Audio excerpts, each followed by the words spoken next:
Episode 23, 23, 2 and 3, 2 and 3, 2 and 3, Right. 23. We're back. We're back. We're back. We're back from. Let's just get this out of the way, bro, because this is some weird shit. How are you doing right now? Um, I'm coming through it. I'm just about coming through it at the moment. Like, you can see my voice ain't back up to normal. But one thing obviously you're gonna mention this, but we both had COVID We both last had week. it at the Yeah. same time. I think I got it maybe a day or two before you started feeling the symptoms. Yeah. It's been a long couple of weeks, man. I I'm ain't been to still work. My back. nah. My back was jacked up, bro. Like I couldn't even walk. Y'all should have seen me trying to walk around the house. Like I'm touching the wall just to be able to walk around the house. Bro. I'm still messed up a bit. I defied COVID, and I went a 5-on-5. Yes. I was like, you know what, you ain't taking me down. I'm going 5-on-5.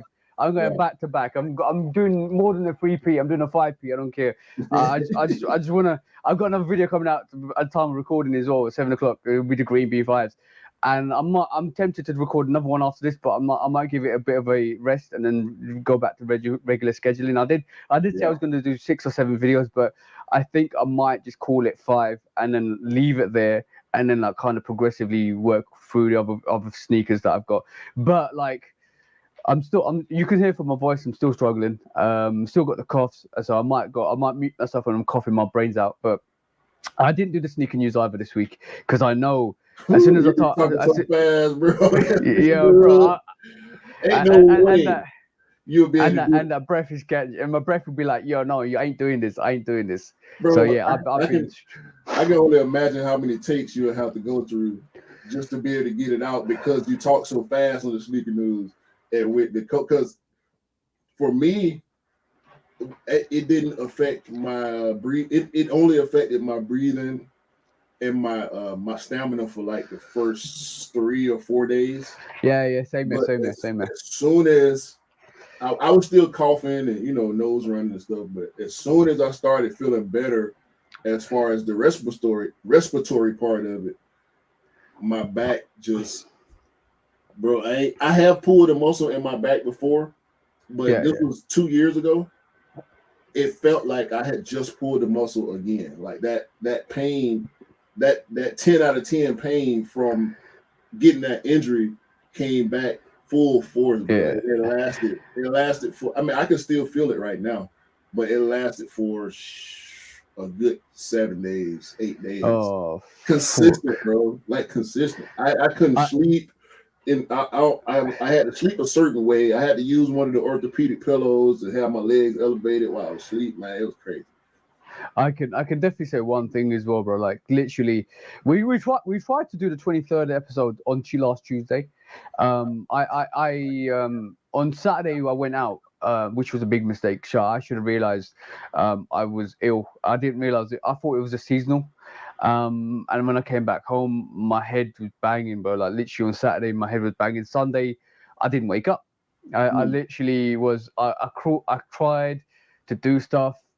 Girlfriend came in, gave me some Sudafed and medication pills and stuff like that, and paracetamols and fluids and stuff like that. I was not out of bed, and I realized how bad it was on Monday when I thought I felt good. Yeah, and we was going to try to record. Yeah. Because I told you on Sunday, I messaged you. He called me in bed on Monday. And he was worried, crazy worried. He called me on bed and he goes, and he didn't realize I had COVID. And I was like, I answered the phone and I was like, my head was in my pillow. And he was like, you okay, bro? You're not up? I said, nah, I got COVID, bro. And he was like, oh, damn. So he called me this is what I love about the bros. Like, even like you guys that really know me kept messaging me, kept looking out for me and saying, calling me and stuff like that. And you were like, yo, you okay, bro? Like, how you coping? And ironically, my girlfriend was fine until like Monday, and then she came down with COVID, and she was bad, bro. She was really bad, really, really bad. And on Monday, I tried to get up out of bed, went to the toilet, brushed my teeth, and my left eye, this eye here, just went blurry, like absolutely blurry. The veins started popping in it, like not popping, like when you see electrical currents in your eye.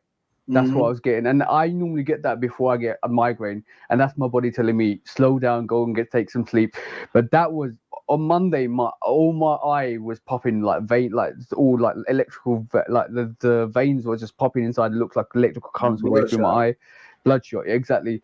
And I was like, yo, I need to sit down. And then what I just did was, before I went back into bed, I got a lovely sofa bed here as well. You can just pull it out anytime I want next to my sneakers. So what happened was, I got my PlayStation 4, put it in my room, and sat there all day. And I'm the type of person, if I just sit there do nothing, I get really idle and I start trolling people. And this is why I was like, I can't sit here because I'll end up sending message to all the retail companies, to all the foot sites, and telling them they're absolute shit. And they need to do a better job. And then start making enemies. So I was like, no, I can't do that. So I grabbed the PlayStation 4. Boy, I don't. I was about to give you the COVID yellow card. I probably. But I don't troll people. I troll big companies. I was like, yo, you do better. What the hell? You know what? I'm not gonna mention no names, and I'm not gonna mention anything in terms of any foot sites, any retailers and stuff like that. But there's a whole lot of bollocks out there, and there's a whole load of gatekeeping out there. And it is, and when one time in the live on Instagram I did mention it.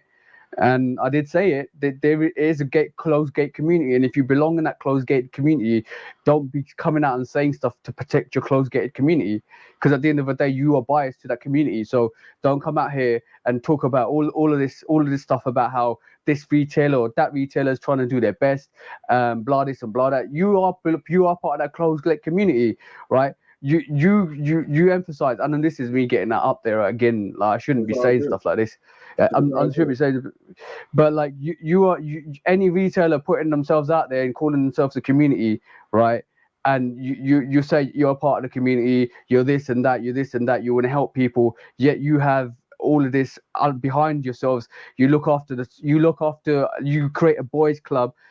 You're not community. You're a closed gated community. You're not here for the people. You might as well just do what every other retailer does and just sell your sneakers on the sly and backdoor it, because at the end of the day, that's what you're doing. And this is why I have no time for bullshit. I have no time for these companies that call themselves part of the community, and basically you're creating a closed gate members club. Go fuck yourselves. That's exactly what it is, bro. It's like a members club where there's different levels of membership, right? And the people that got the premium membership, because it's a double-edged sword. It's some of these stores. I know of a couple stores like that. One in particular that I actually went to. Excuse me, that's local to me. They have they got a sneaker pass system, right? But I was just talking to Richard about, shout out Richard or Rick. This store is they put themselves out there as community based, but they got a YouTube channel where they do early reviews. They got a sneaker pass system where they reward loyalty and spending. They do purchase requirements for their sneaker pass instead of doing traditional style raffles where you enter and they pick through whatever system. And being that this store operates the way it does, I think if they did have a raffle or normal raffle system without you having to make a purchase to be able to buy whatever shoe it is on release, they probably wouldn't do that right, just because they catering to loyal customers is fine. Giving exclusivity is that's a borderline thing, you know what I'm saying? Because we try to be patient with the sneakers out. They tried to give us an explanation for exclusive access. It don't seem fair. It don't seem fair. It don't seem as random as these places try to make it seem. Just like with was it Atmos? I can't remember which store it is that makes people wear the shoes out the store. It must be Atmos. I think it might be Atmos. If it's not Atmos, I apologize, but that's not cool. If you claim to be community based, and we know reselling is a big thing, right? Reselling is, I want to say a necessary evil at this point, but I mean, some people love it, some people hate it, some people, it just is. I'm at the point now where I'm at it is what it is standpoint, especially since it's coming back around to where we starting to see stuff on the trailers. I can like mark my words. Trends happen, stuff happens. Sneakers won't be trending in 10 years' time. There'll be something else, bro. There'll be something else, and we will still be here. We will remain. Yeah, we will remain. Trends will come and go. Fucking sell suits came and went. You know what? This is what baggy jeans came and went, but they're coming back. You see what I'm saying? We will still be here, and at the end of the day, when it's all said and done, when all the trends for reselling vanish, because it will vanish, and it's starting to happen with GRs more and more since COVID's gone, right? It will happen. We will still be here. Then we'll talk about gatekeeping, because at the end of the day, the way I look at it is this: if you look, bro, last week alone, 5 retail assists for people, because when you come at me and you say, "Yo, bro, can you go in for me and I'll win for you?" There you go, there's retail pair, there's your retail pair. I do not believe in keeping exclusivity to any person out there. Doesn't matter if you're a bloody A-list celebrity or if you're a young kid on the street that wants to pay up for retail. I will do and go for you no matter what, because at the end of the day, we are here consciously as sneakerheads to break down these fucking barriers, right? I'm getting really passionate, sorry, bro. Break down these barriers, to smash these doors down and tell these idiots that run these companies that, you know what, you ain't shit. This is our realm. You come here and touch this space. This is our realm to do our thing, to buy the sneakers we want and give the people the sneakers they need. And you're gatekeeping here. You're closing out the barriers and saying, no, this is my little club. This is my hierarchy, and I'm going to do it my way. Go fuck yourselves. To play devil's advocate quickly, right? Because everything you're saying, I feel and I agree with, right? Resale created tactics.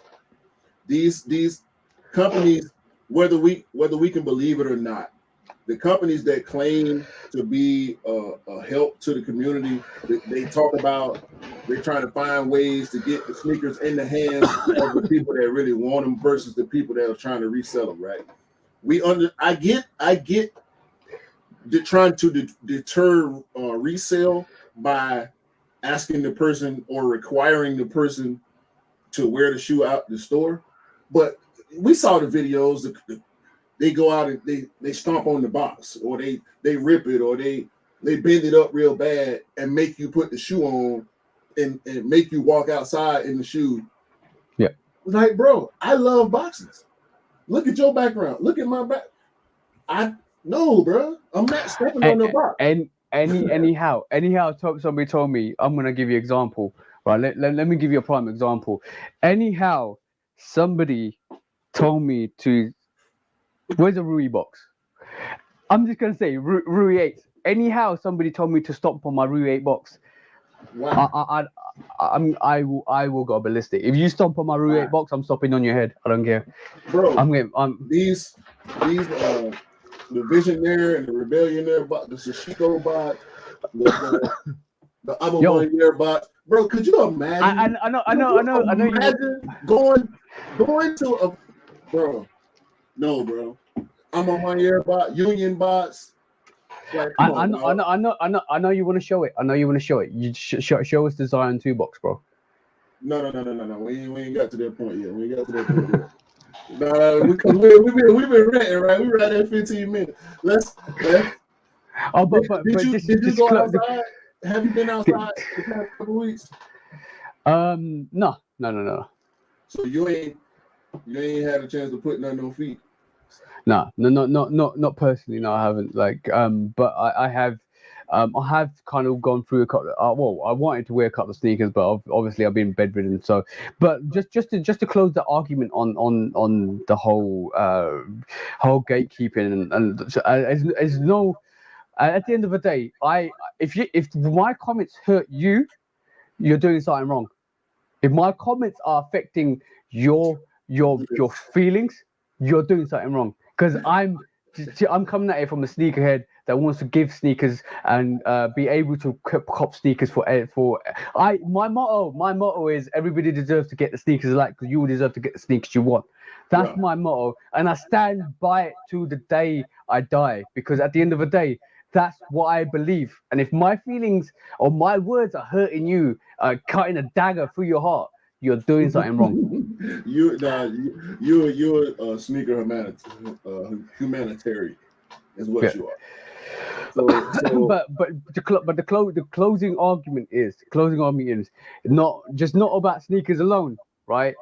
Humanity is a really bad thing about creating hierarchy within any single situation. Please, guys, like it ain't about who's got what, where, and how. It's about humanity. It's about us as a people that we need to stick together and create better situations for each other. It's not about I got this, you ain't got this. It's never about that. At the end of the day, death is a massive equalizer, and you realize when that time comes that commodity ain't shit. It's about humanity, bro. That's gonna be a thing forever. Socialism and hierarchy, monetary, whether it's group bias, whether it's racial bias, whether it's language barriers, like separation creates itself in every aspect of the world. This is why I don't believe. This is why I believe in my religion spiritually than the way it's taught. I believe in spiritualism than anything else. It's humans though. It's a human thing, bro. Like it's a fight that you have to battle with yourself before. You have to get over that. Like myself, like I'm selfish by nature. I know that. You know what I'm saying? So with me knowing that, I have to constantly battle myself to not always put myself first. I mean, self-preservation is probably the realest thing in the world, right? Majority of people, 99% of the people on the planet Earth, you are going to help yourself before you help somebody else. It's only when it's not hurting you that you're willing to help somebody else, right? But people put value on time, on objects, and that creates a different mindset. You know what I mean? Yeah, and don't get confused. I'm the same way. For me, it's I want to help myself so I can help other people help themselves. No, I ain't talking about just sustaining your life. I'm talking about in just going out of the way where it doesn't benefit you. Oh, I've done that before. I mean, it's a conscious decision. It's a conscious decision. It's a decision that we have to make multiple times throughout the day. Do I open the door? Do I hold the door for this person and sacrifice these 2 seconds and that little bit of effort that's going to take me to hold the door? It's as simple as that. Do I let this person in traffic cut in front of me because I see that they have their blinker on? And I never tell people when I do it and how I do it and who I do it for, because that's not for me to shine a light on myself saying that I'm this holy righteous person. That I do it and then I do it in the quiet. I guarantee you, people look at you as if you do it for clout. I know that's not the case, but I guarantee you, people that have an opposite mindset from you, because that's the way they think about it. People come at me like that before. Like so last year, there's a group of people in Instagram. We're not going to mention names or nothing like that. But last year, I helped how many people out with sneakers, and one of those guys came out and said, "Oh, why is Love Kicks Customs TJ helping all of these people? What is he getting out from it?" I had that thrown at me, bro. I had that thrown at me. That's a person that would never go to the lengths that you go to make these assists and these alley oops, and they don't get personal gratification. They don't feel good inside when they do something good for somebody else. Yep. That is a person that has not conquered selfishness. That is a person that will always want something for any services rendered, whether it's helping somebody move, of course. Whether it's helping somebody move, whether it's helping somebody out with a shoe. That's the person that's not going to hold the door. But when they see you go in the door, they're going to slide in. I hate that, bro. I hate that. I see it so much, and that's a small thing. And I know this ain't got nothing to do with nothing, right? But y'all know how we get sometimes at the beginning of the show. Yeah. This thing, especially with men, because I practice chivalry. I practice chivalry on a regular basis. My wife don't touch doors when I'm close enough to the door to touch it. She'll stand there and wait for me to open the door because I don't let her open doors. Yeah. My sister, but that's out of respect. That's out of respect. Mama, women, the lady across the street, the lady that I'm only gonna see once in my life. I'll never see her again. She's not gonna touch a door if I get there first. You see what I'm saying? Yeah. But I'm a man, so I expect other men to act accordingly. Bro, if I open the door, bro, I've had both hands full and use my back to push the door open. Before I can even get out the door, it's a grown-ass man trying to slide in before I even come out, even though I got my hands full and he going inside empty-handed. Like, bro, what kind of punk ass shit is that? What is that? Like, how do you operate like this? Like, do you have a wife? She must not be a good person. You know what I'm saying? Like all this, like your homeboy, everybody that you associate with casually, they must be full of shit too. Yeah, I'm ain't fucking with that dude, man. He can't be my friend. I'm gonna say one thing, right? My kindness is my kindness. I show it whenever I want to, but never take my kindness as weakness. I'm not a weak guy. I literally, I will, like, I put on my stories on Instagram the other day, right? When I'm up against it, when things are down, when the situation happens, or if I'm ill, that's when I get into my gears. That's when I get work the hardest, shine the most. You got to go to the bottom. You got to go to the very bottom of the bag, man, and pull out that last trick that you got down there in the bottom. You know what I mean? To get through it, man, to push through. Yeah, adversity creates those opportunities. I know who I am as a person, 100%. I know myself, and I'm comfortable with myself. And this is the reason why I do half the things I do. People have come at me sideways, and they're no longer here. Like, let's just say they're no longer here, right? Okay. And people have come at me sideways. People have accused me of certain things, or plagiarizing certain things. You can't be like me. You can't be like me. You can't be like me. You can't.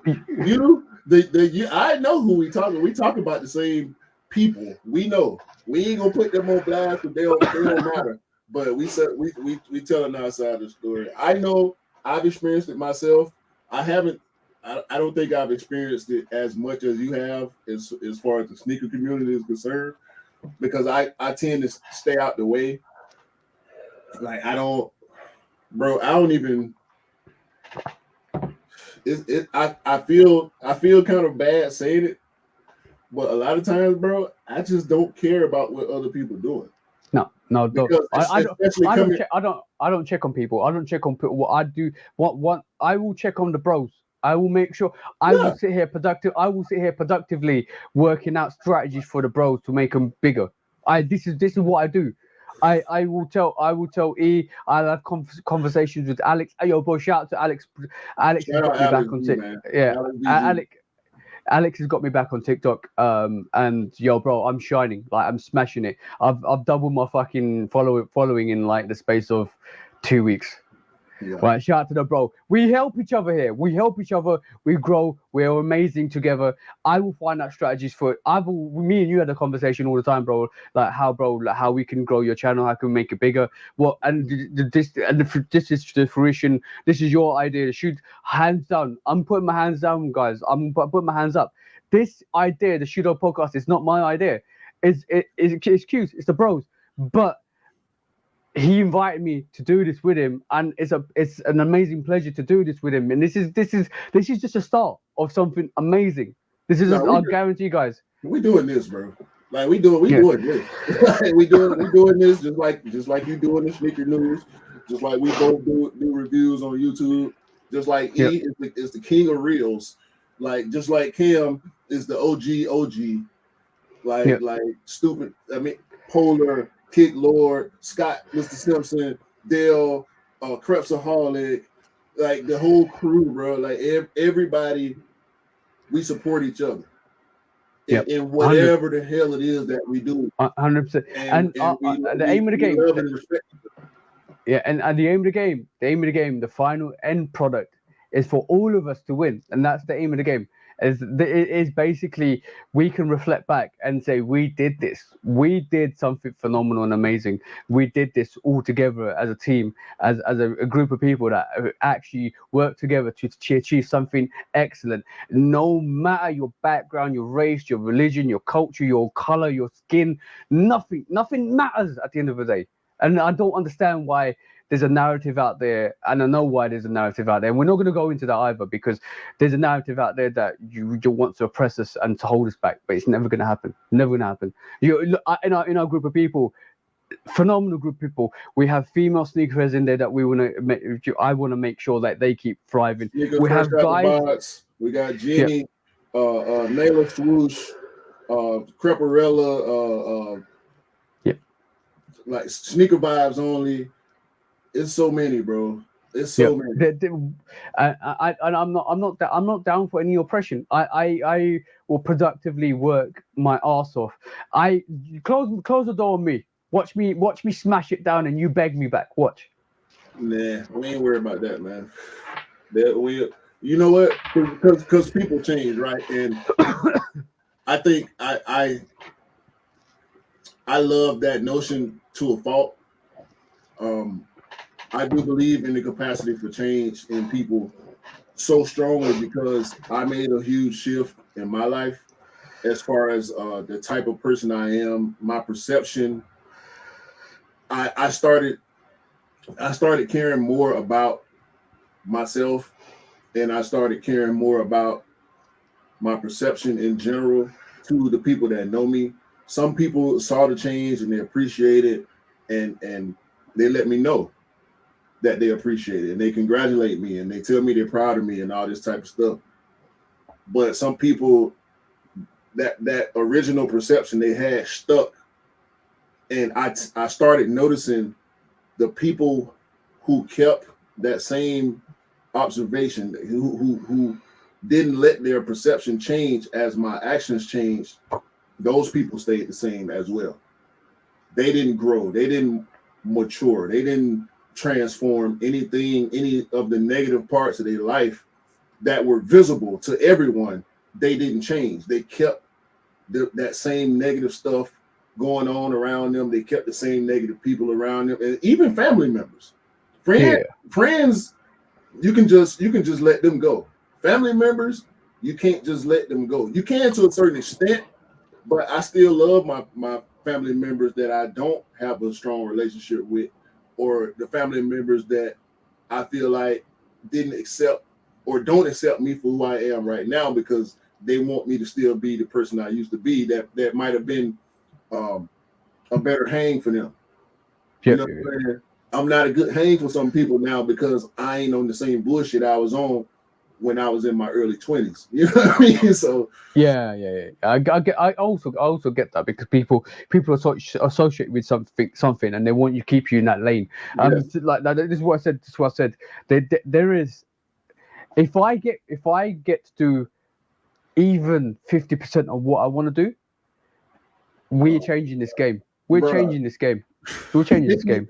50%. You already know. Listen, 50% of what I got in my head, and I know we got some of the same stuff in our heads. 50% of what we would like to be able to accomplish is 150% for some people from the vision standpoint. You know what I'm Yep, saying? yep, yep, So yep, yep. it's important, man, to try to support the people that support you. And listen, if you want support but you're not willing to give support, you can go somewhere else with that. Yeah, yeah, yeah. Just go somewhere else with that, because that's not cool. It's not Nope. cool. It's not fair. Life ain't fair. The world ain't fair. Okay, I get it. But we talking about decisions that we are making consciously, not stuff that you can't control, not stuff that You, you can't change, stuff that you have full control of. Don't you know, don't you don't ask me to repost you or share your story, or don't send me your whatever you got going on if you Yep. ain't never hit the button on none of my stuff. And I'm just talking IG with that and YouTube. Yeah, You know yeah, what I'm yeah, saying? yeah, yeah, yeah. If if, Yeah, if, yeah, yeah. if we can't do a fair exchange, and it listen, I'm not asking for it, but don't ask me for it if you don't give it to me. Nah. Nah, I, 'cause I, I, I ain't asking for it. I'm not jumping I, in your DM what to push my content. You know what I mean? the be and end all of my existence on this world. I just want to make that one person happy in their life. That I know that I did something good for somebody in this world, Oh, we and doing that. then We doing that yeah. thousands of times over. Yeah, I know. Then that's what I live by. To me, it's not about money. It's to me, it's never about money. It's never about what I have, my commodity, my structure, my status in humanity. It's not about that. I'd rather be, and this is true. I'd rather be the poorest, happiest guy than the richest, saddest person. See, your character bank is full. Your character bank is full and damn near overflowing with good qualities. And the people whose character bank ain't that full, they got excuse me, they got late fees. They overdrafting on their character account. Like, bro, y'all dead. Y'all the walking dead out here. Y'all, you might well be a zombie for real. If you really think about it, bro, because character at the end of the day, character is described as what you do when can't nobody see you, right? If you want some bullshit when can't nobody see you, and then you come outside and you put on this face, bro. Future told us mask off a few years ago. Like, bro, I'm done. I'm done with all that, bro. All that, Yeah, man. yeah. And we vetting you. Please believe I'm gonna speak for me. I don't know if you feel the same way. I think you do, but I'm gonna speak for me. I'm vetting you. Don't jump in my DM talking about, hey, can you help me with this or trying to sell me? Like, bro, come on. I'm checking your track record. I'm hitting people up that know you, that I trust. I'm scrolling your timeline. Yeah, if you got a Facebook, I'm on that too. You know, if you got a YouTube, I'm on that too. I'm vetting you because I ain't got no time to be getting caught up with no negative ass people, bro. And if your character bank is depleted, I ain't got nothing for you. Oh, I tell you, I Straight tell you up. something.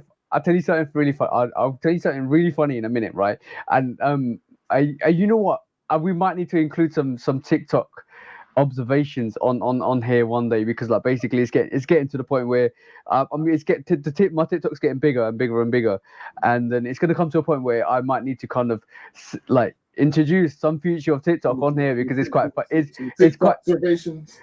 oh, TikTok observations, I totally agree with you. Like at the end of the day, like karma brings karma. Whatever you throw out, you get back in return. I don't even, And like I don't even know if I believe in karma. Really, I do, I do. I'll tell you one thing in my life. I have done certain things and started certain things, and karma's always been there. For me personally, karma's always been there. Anything bad I've done in my life, it's come back and hurt me. Anything good I've done and or something good I've started, and I believe the laws of attraction. I 100% believe that. Like yeah. when I tell you I don't know if you guys know, but Q knows. I had my own. I moved away from my parents. I had started on my own studio, my music studio. I always used to make my beats and stuff like that. And when I tell you the laws of attraction are real, the laws of attraction are 100% real, bros. Like I'm telling you guys out there, I put myself out there to make my own studio, and within a month, bro, I knew somebody I knew my mate knew his cousin that has his own massive studio in the UK. He helped me set up. He helped me produce. He helped me do everything within a month, bro. Within a month, I had my studio sorted. That's how quick it was. So the laws of attraction really work. And obviously that avenue didn't work. And I kind of rested that piece, but I still make my own stuff. I still make my own music for YouTube and stuff like that. But that's still a life lesson I'm still hold to this day, because I can do that. I don't need copyright music. Or I got my Never. music sorted for myself. Never. So that and everything happens for a reason. That part of my life builds to my new part of my life. Everything happens for a reason. So laws of attraction is massive. Laws of attraction is huge. You only attract what you give out and put out, and that's what I totally believe.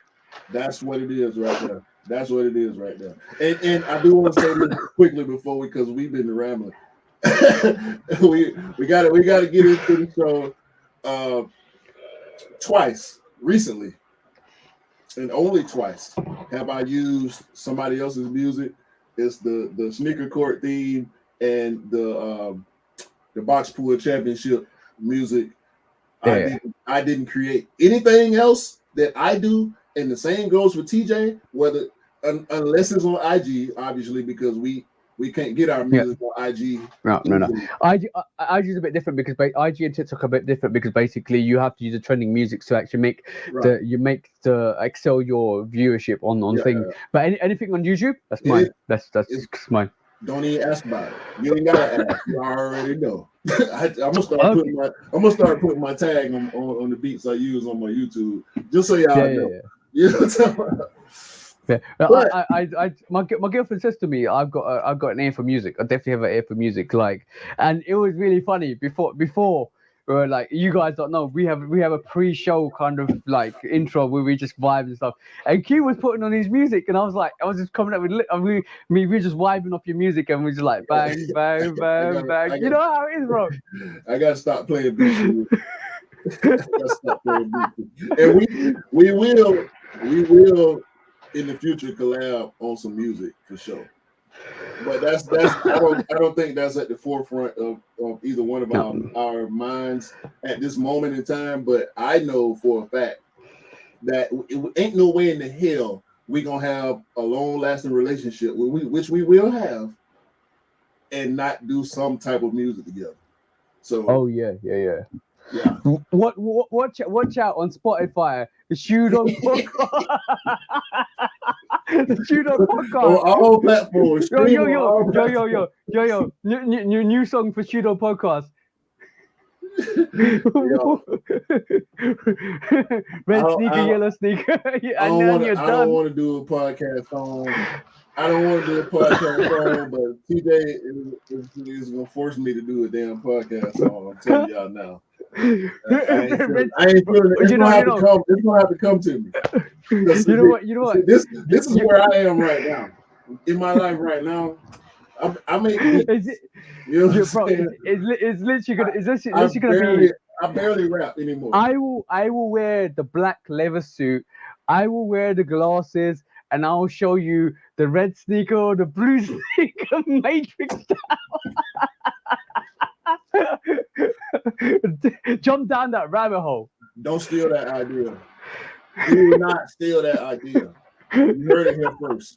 We own you. If we see it, we own it. Because it's gonna happen. He said it, so it's gonna happen. Y'all know how it goes. When we say stuff on here, it happens. All right. Episode 23. And this is why I can't record this sneaker news. I'm already coughing, bro. You can tell I'm talking normally and I'm coughing. We got episode 23 is where the Matrix shoe choice was first thought of. Oh, and bro, I can't wait. I've waited a month to tell this to you guys, but I'm not going to tell you guys because there's a new segment that me and Q are going to do. Hopefully, once we recover from COVID. All I'm gonna say is It's gonna make you crack up. It's gonna make you laugh. And we need something from you guys. Trust me, it's gonna be funny. Anyway, Okay, cool. A little bit about TikTok. Right? So I was gonna mention this to you outside, but let me just mention it to you in here. So it's really funny how gatekeeping is. And this is why I had a little rant in the start about gatekeeping. It's really funny how some people really, really want to keep the information to themselves.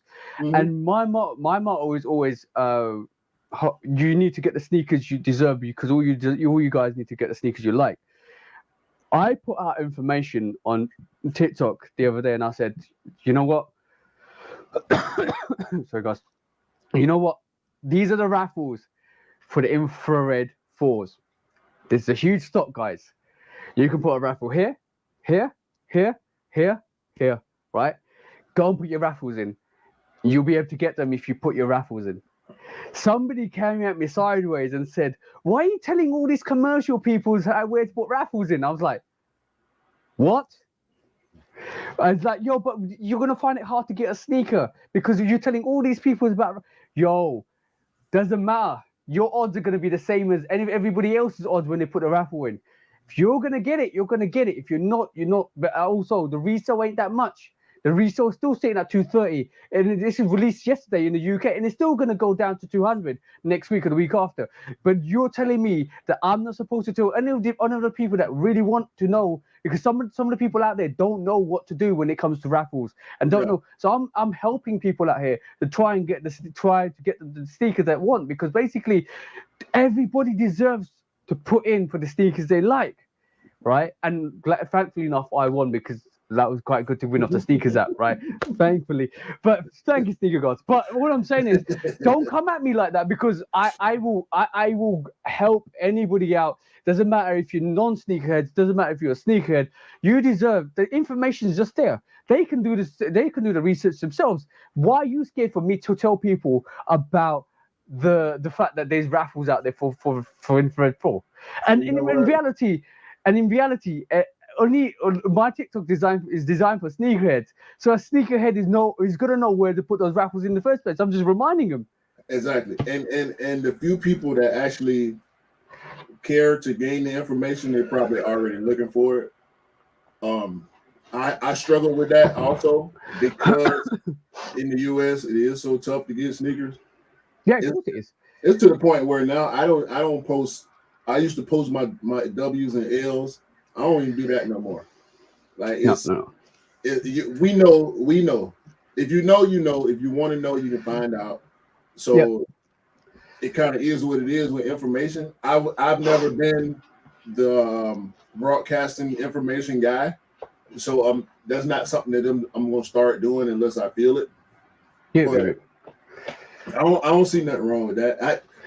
No, we didn't talk about the Rui 8s. I forced. I'm not gonna lie. I forced us not to talk about the Rui 8s, and guess who didn't get Rui 8s? Karma. This is where I believe in karma, bro. Because karma is like, yo, you want to keep this silent? I'm gonna keep you silent. See what I'm saying? So So guess what? The citrus, the Jordan 7 citrus is coming. Everybody go into the for the Jordan 7 citrus. It got pushed back for the US. It's still, I think it's still on schedule for the UK. That resale price was up here for £700. Bang, bro! It just went off the cliff. The old pairs. Yeah, still no. The old pairs are always gonna retain the price. The old pairs are always gonna retain the price. But the retros are just falling off that cliff. They literally went from like 700 to about 200. And I'm gonna tell, hey, I've seen a lot of early pairs getting out too. And I'm gonna say this. I'm going to get that retail pair, and I'm gonna get that sale pair when it goes on sale. I'm gonna get that sale pair, and that sneaker. The 7s always go on sale, bro. We've seen it with the Greater Chinas. We've seen it with the Flint 7s. We've seen it with loads of 7s. There's a Ray Allen 7s I actually got on sale. 7. Yeah, the PSG 7 went on sale. So that sneaker. The Sapphire 7s. Yeah, they wouldn't wait. Bro, they're still sitting. Like, all I'm saying is not a lot of people feel 7s. Now, it might be a bit harder to get these Citrus 7s, I need but I that. still think I still think that this sneaker is still going to sit, and it sit to a point when it might get on sale. They will still happen with they will still happen with the Bulldogs. It'll still happen with the Citrus. It'll still happen with the Raptors. It's still going to happen with all these 7s because there's no hype behind these 7s. These I don't 7s, think you I don't think it'll happen with Bordeaux or Raptors or you right? Cardinals. I don't think so. Cardinals will go. Cardinals will go. Like Atnum. Bordeaux too. Bordeaux, I bro, don't know. bro. I don't know. Bordeaux and Cardinals. We just seen the PSG 7s sit. That's But very close. the PSG is not a Bordeaux or a Cardinal or a Raptor. No, I mean, we're talking Yeah. OGs now. I no, okay, cool.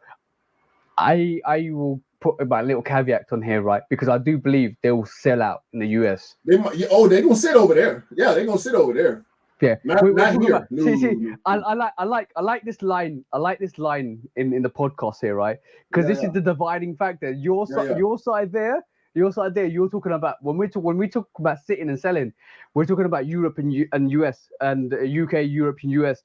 And I do believe in the UK, Europe, those 7s are going to sit. Those 7s are going to sit. They'll be easier to get. And in a matter of fact, I will cop on all the foot sites, and then I'll probably end up going to the shop on Saturday and show you guys they're actually sitting, right?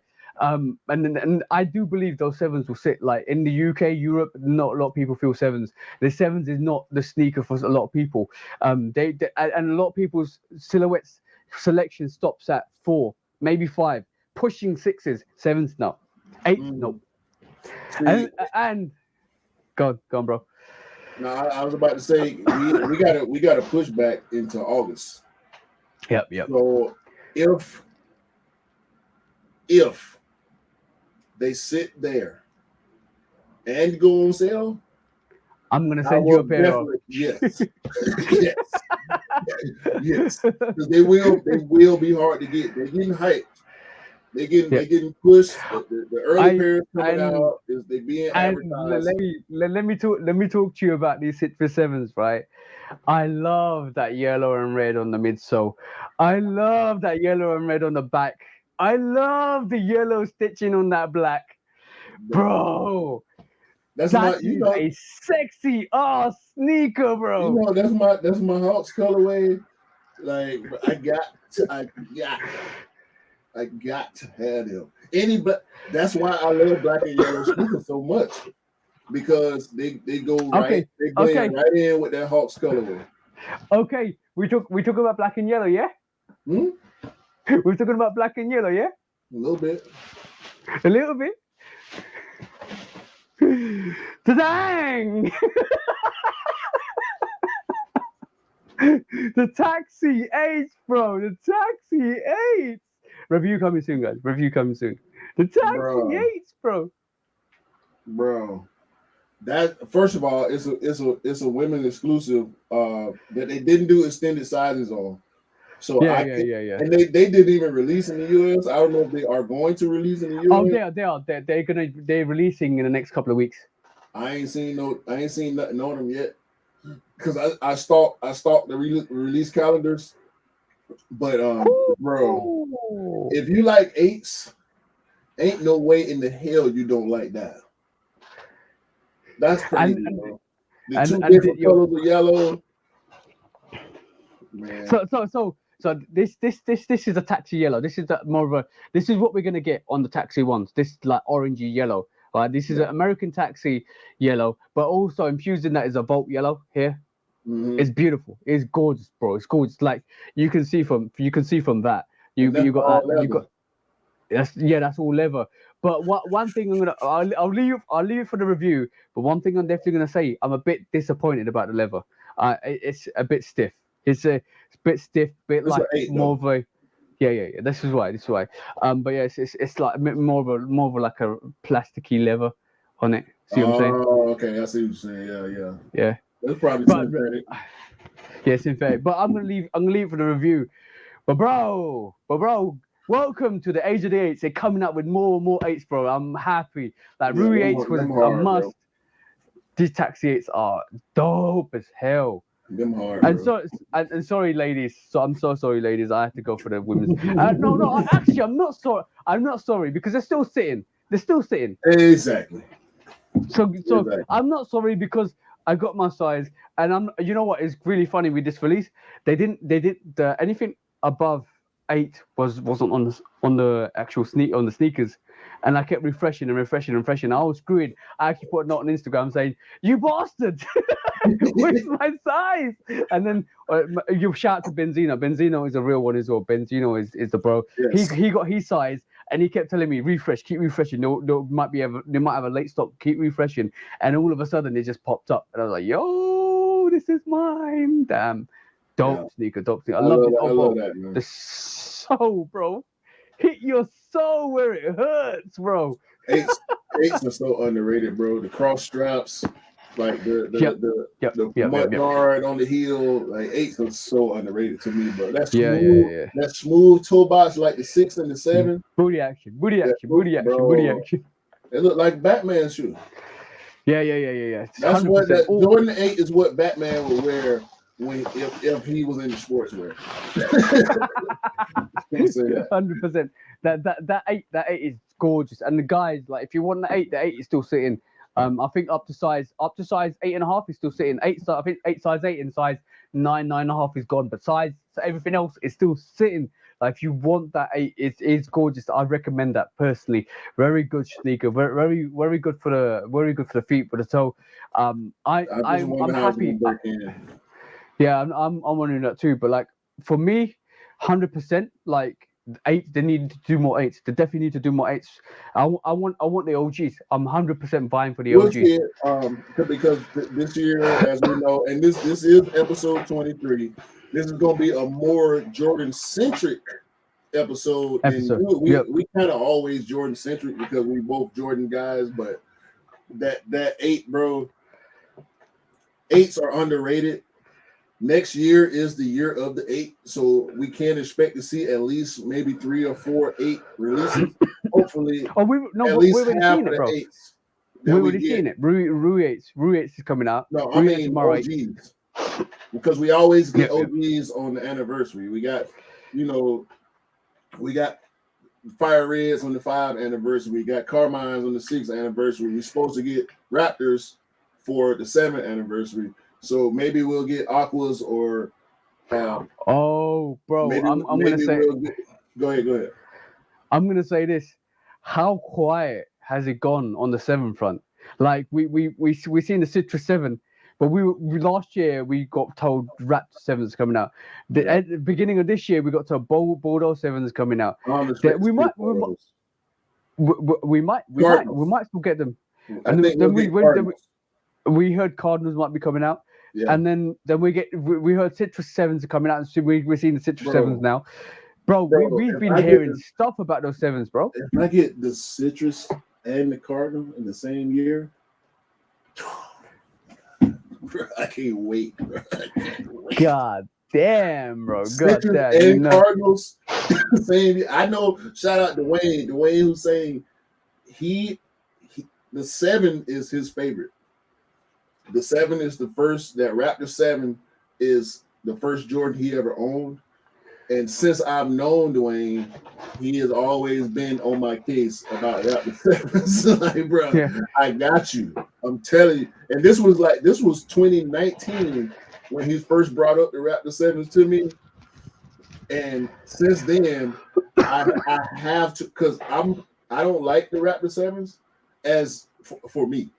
It's a dope colorway, but it's not a colorway for me. So I will be going in 110% to get his size, I think a 9 in the Raptor 7s. Yeah. When they release this year, Jordan, when they release this year, I need a size 9 in the Jordan 7 Raptor for the bro to win. Because he likes Jordans, but he ain't got no collection like we got. But that 7, bro, I might have to get him 2 pairs, actually.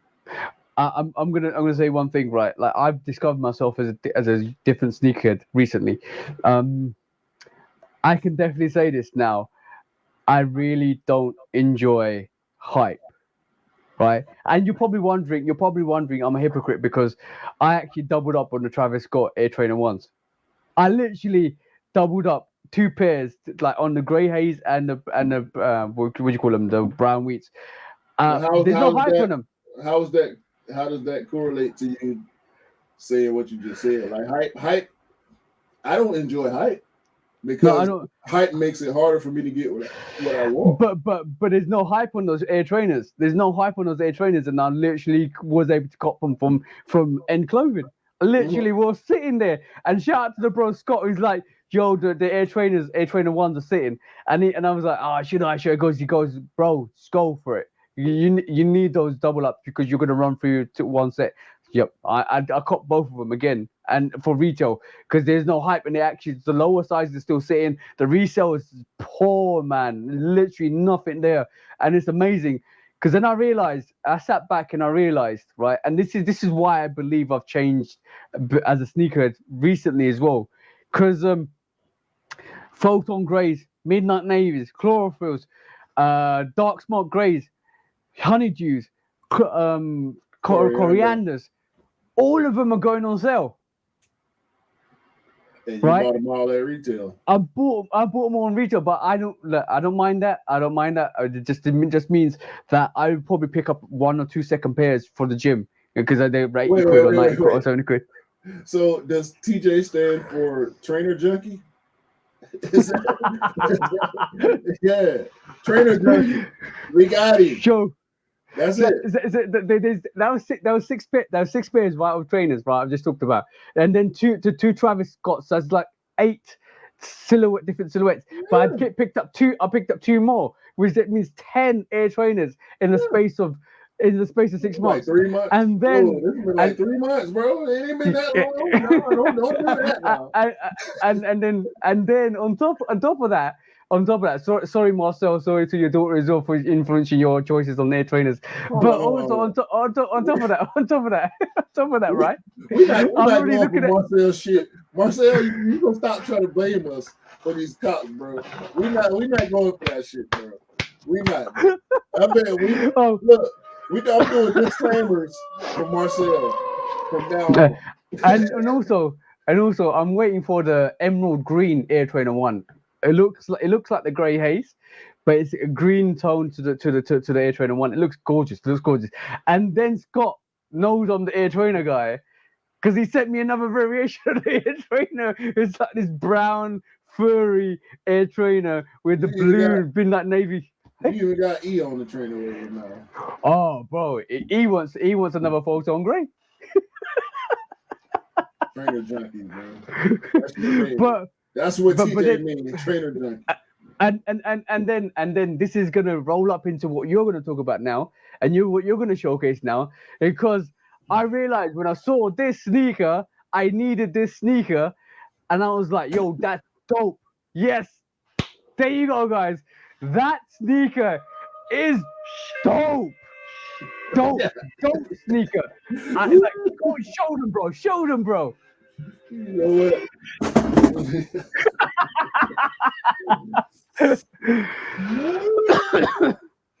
oh. Yo, take my face off the screen. Yeah.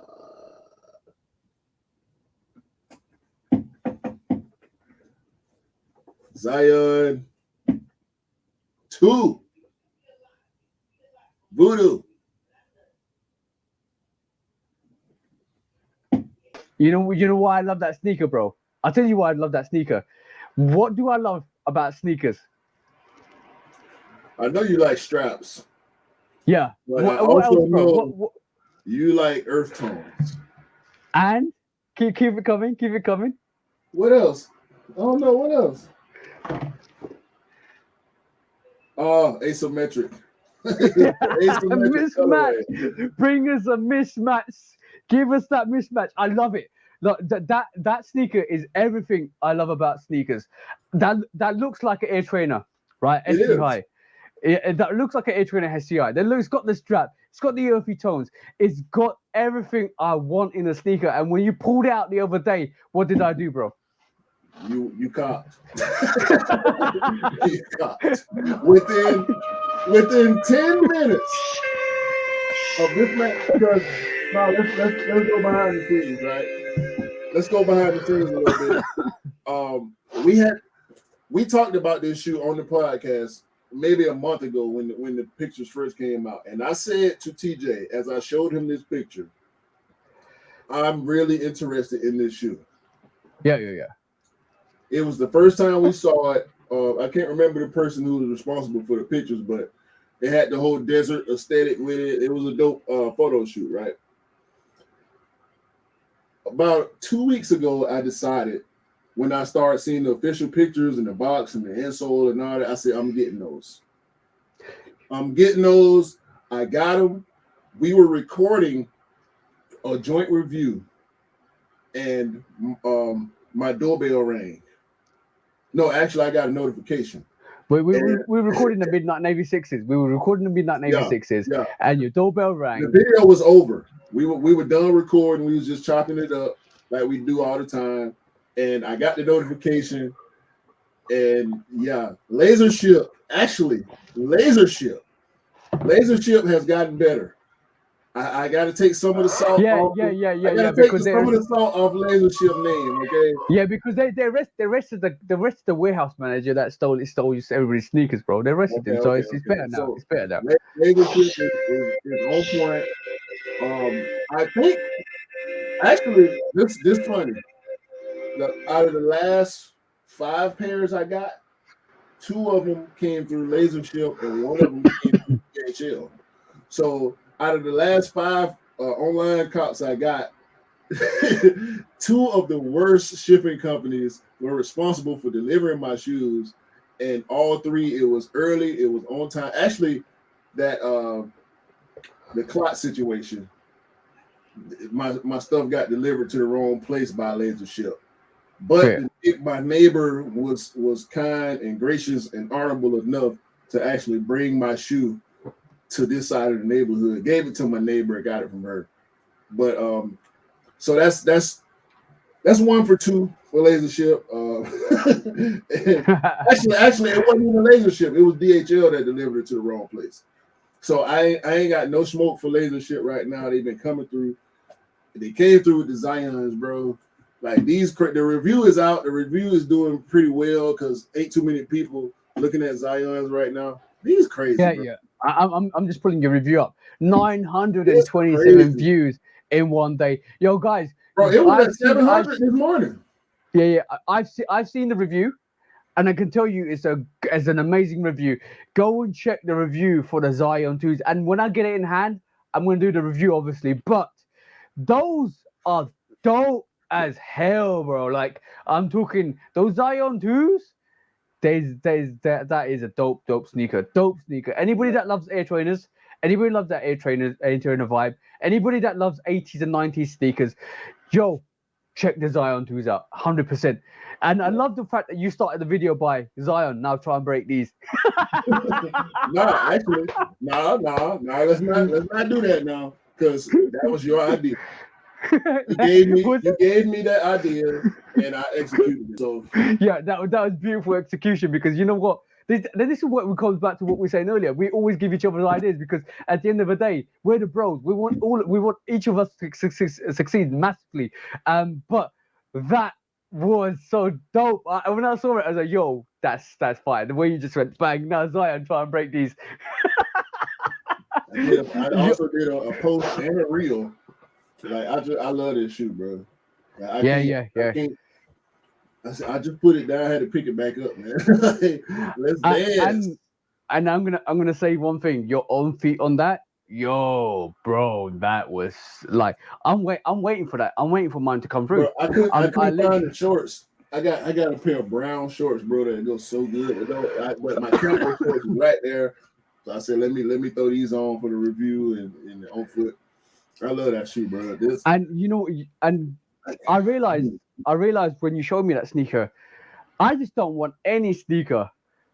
I want a sneaker that tells a story, a sneaker that has so much characteristics with like let's not even get cap. That sneaker's New Orleans, bro.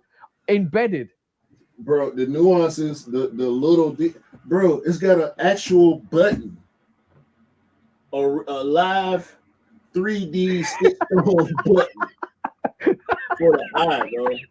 And anybody that knows anything about voodoo culture, we know that skull is a symbol that you see a lot, bro. Just for them to do that, like, come on, and Who's that voodoo doctor that is associated with New Papa Orleans? Chungo. Papa Shango, yeah. That's one of the names. It's Papa Legre as well. Yeah. It's another name, but there's a bunch of names for that character. That's a big character in horror culture. Like, as far as what was the show American Horror Story? Yeah. There's been a few movies, a couple of series where they show that. And you know what?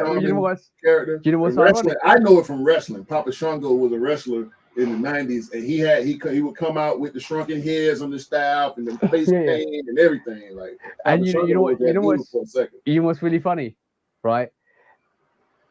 2019, we had a Halloween party, right? And my girlfriend goes to me, "You need to dress up as Papa Legro, Papa like voodoo doctor, right?" Yeah. Wow. That's it. That's him right there. That's him. I made the hat with the bones on it. I got the staff. I got the cape. Yo, this cape here, it's the cape for that thing. I got the skeleton necklace as well, bro. I got literally kitted out for that Halloween party. You should do it again and wear the diamonds. I should do. I don't think I can find it in half the gear because it got flooded through. But no, I mean, but this time you got to get the brown steady with it. A little less black, a little more brown, and you can pull off with the Zions. Bro, but when I say we had a Halloween party, we had a Halloween party, bro. Y'all went full on, all the way full on, all cleaned up, bro. Like, I'm talking, we had like even we're not supposed to show alcohol on this channel, but like I'm gonna show you what. Well, my girlfriend's so like creative. She's got this creative flair, right?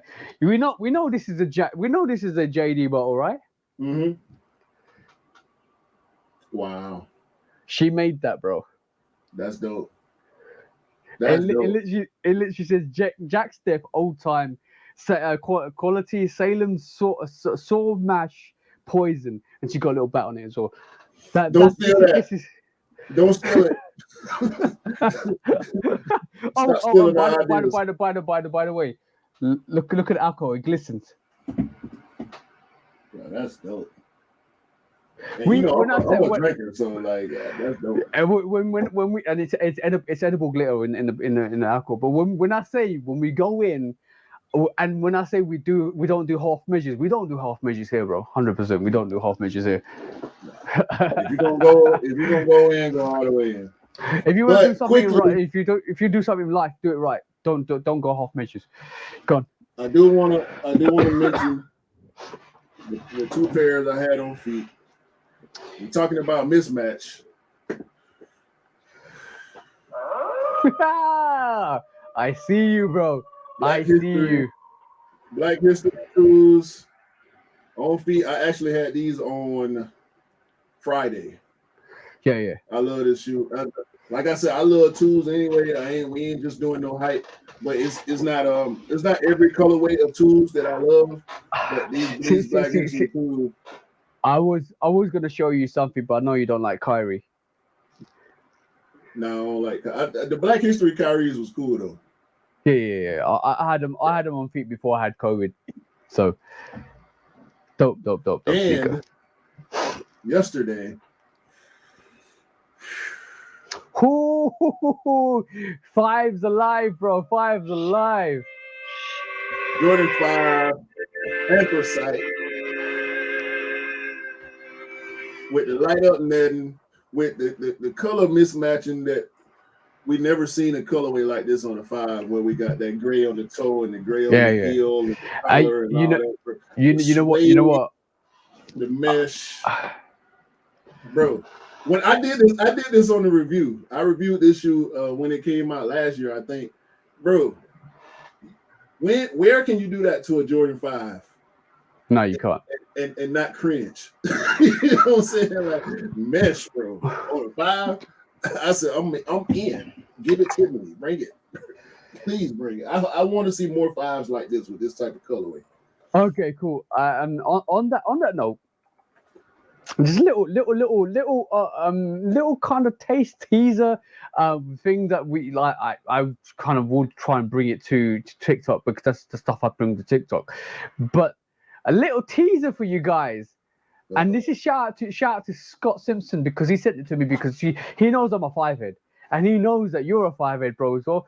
Because he sent me a little glimpse, and you looked at it yesterday, and you said you believe it when you see it, and I said yes, I want to see it, and you was like, so do I. We might be getting a black metallic Gore-Tex 5, bro, this holiday season. I'm down when I see it. I'm down for that. I'm down for that. Hopefully, it's not the same materials as the Gore-Tex ones, because they say the materials on those are horrible. Hopefully, Jordan Brand learned a lesson on this episode 23. I'm gonna wish them the best when it comes to the materials for that Gore-Tex 5. So I want them to do the winterized version. It won't be called the Gore-Tex 5. I think they'll do a winterized 5 because I think that's due now. And if it's coming out in full time, I think it'll be the winterized 5, but it'll be made of Gore-Tex material. And that's dope, bro. I'm looking forward to that. I've seen the winterized 4s, I've seen the winterized 12s. I want to see 14. the winterized 5s, 14s. I didn't get the 14s for some reason, but I want to see the winterized 5s, bro. Yeah, and it's supposed to. Dope. It's supposed to, from the pictures that Scott put up, it's got Gore-Tex where this 23 is, where the PE stamp. So I want to see that. I want to see that. But again, this is episode 23. 23. So we got some 23 related topics here. First of all, we want to get into some history. Yep. On the one, we're gonna do the 1 through 14. Hopefully, we can get through all of them before the end of the episode. Yeah. Let's quickly get through. Let's get through 1 through 5 at the moment. So I got something else to go along with the history of it. So go ahead and take off.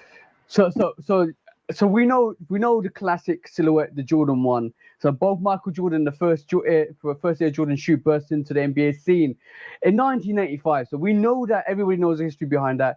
But basically, Jordan was named Rookie of the Year in that sneaker as well, and it was basically banned by the NBA. But there's rumors and contradicting information that the Air shit was banned because that was the first model that the NBA saw. Then it transpired into the Air Jordan 1, and then we had a commercial for the. It was the Airship. It was the Airship. Yeah. So we know the fact with the Air Jordan 1, that was actually what the emphasis behind the Air Jordan 1. They can't stop you wearing the sneaker you want. That comes from the Rebellion Air, which was released this year. And obviously we also know that the banned sneaker, the red and black sneaker, was affiliated with the Airship. With that, what transpired into the Air Jordan, that Jordan brand and Nike at the time made the commercial for that sneaker to be like iconic in history. And this is the discussion we always have: is what had more influential factors with the Air Jordan 1? Was it the Chicago, which is everybody's favorite colorway? Was it the bread colorway, which is iconic? And both of them are iconic in their own right. But for me personally, what set the trend was the bread colorway. What set the characteristics behind being banned, behind the catalyst for that kind of range, was the bread colorway. But the Chicago is the Chicago, bro. It's gorgeous. That's what I was about to say. The Chicago for me is the Jordan 1. If I'm not mistaken, the Chicago in most places, the Chicago was the first Jordan 1 to release.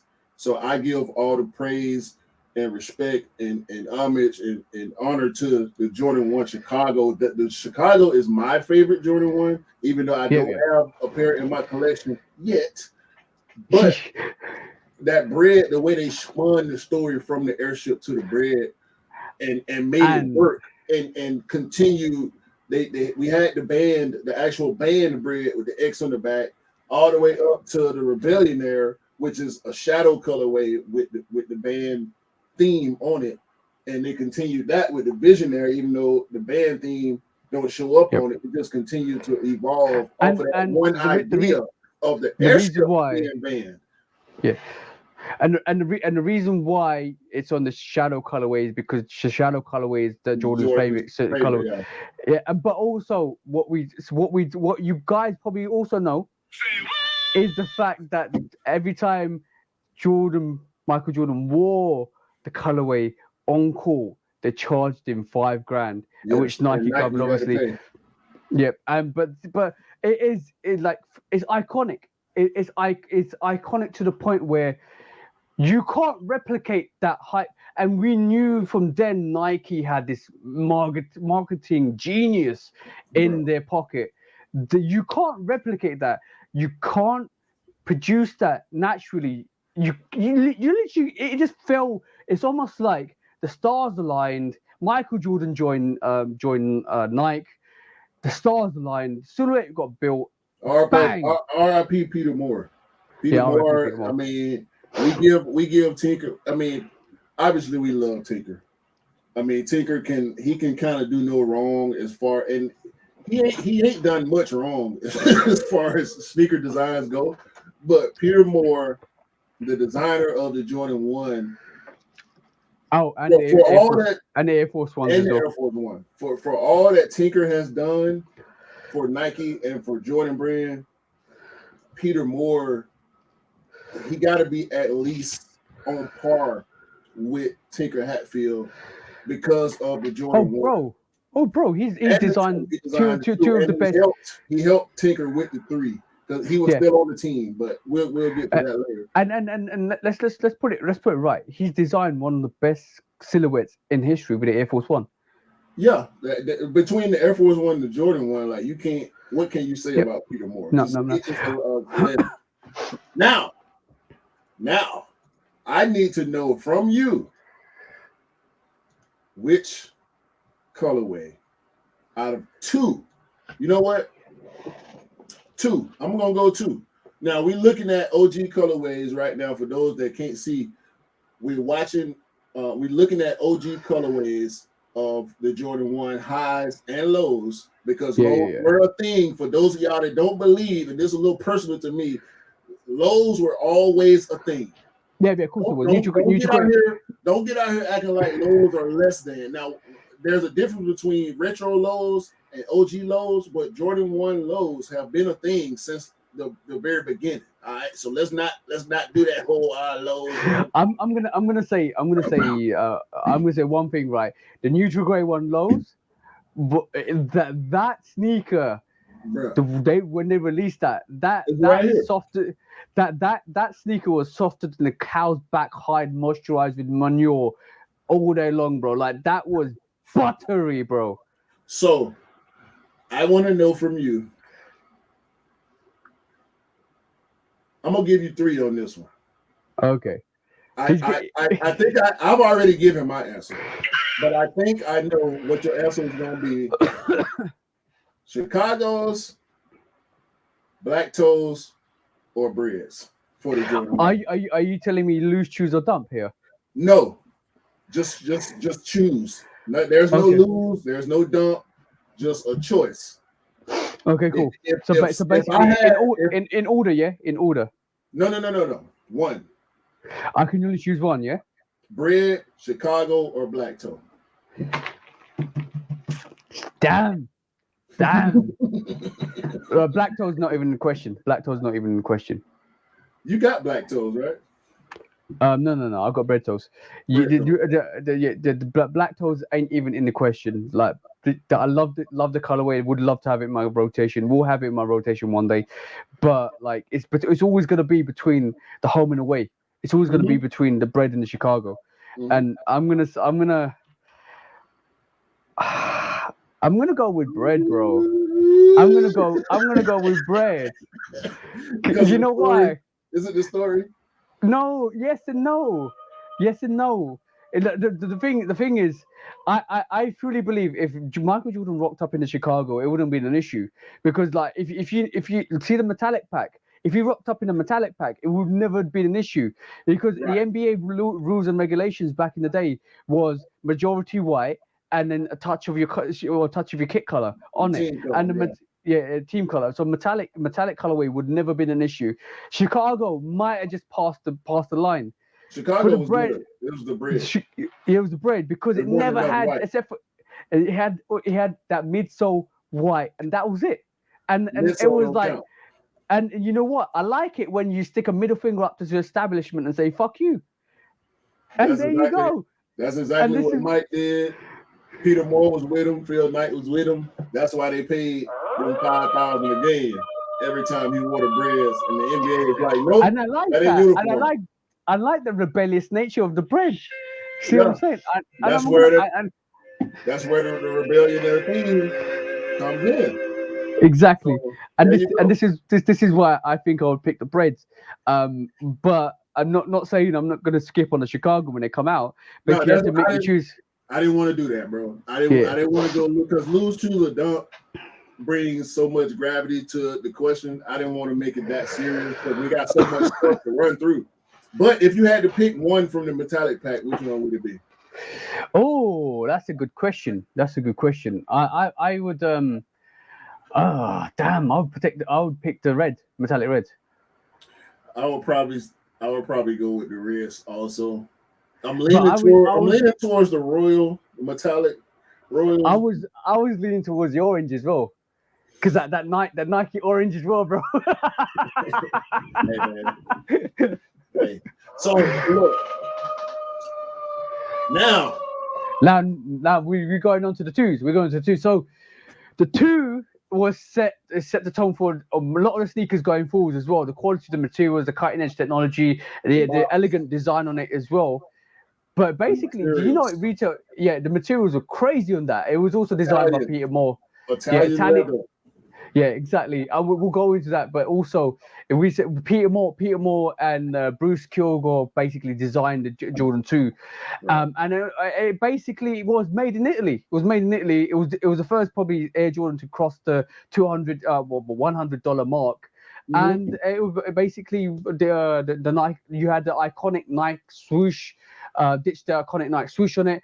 Now basically commercialized in 1986. It features MJ effortlessly walking through air and throwing down his signature Rockabye Baby dunk, and that's Wings logo on the back instead of it. It is a good silhouette. It's a very, very good silhouette. It's not for me. It's not my cup of tea. It's not my cup of tea. The Chicago 2, like I don't even like. I don't like the home version. It's that white, red, and black Chicago 2. For me, is the greatest 2 ever. Collab, OG, retro. That Chicago 2. So. We only got 2 options here. We got highs and lows, but I'm not gonna make you choose. I wanted to say highs or lows, but I love both Chicago high and low equally. So of the 2 colorways that we got on screen, the home and away, what you picking? I'm picking the Chicago 2, bro. Chicago 2, hands down. We ain't got to talk about it. We ain't got to talk about it. Virgil touched it. We getting them again this year, along with the ones that the reimagined. We also get another version, a collab version of the Chicago 2 this year. It's okay to me. It's not as dope to me as the Alma Mayer or the Union or the Maison Chateau, but I like it. Will I go for it? Probably. I'm still on the fence about it though.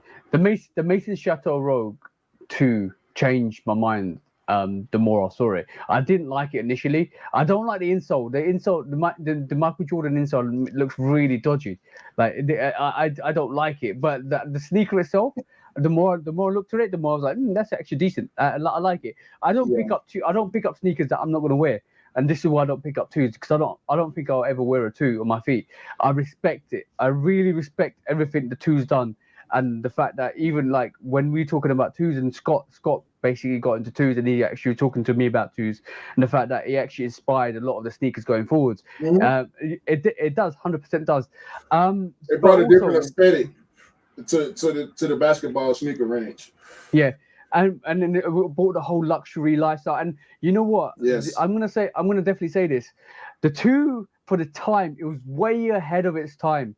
Because right this moment in time, we're talking about 1986, right? 1986, and when we're sitting here in 2022, right? Luxury. That's 36 years on, right?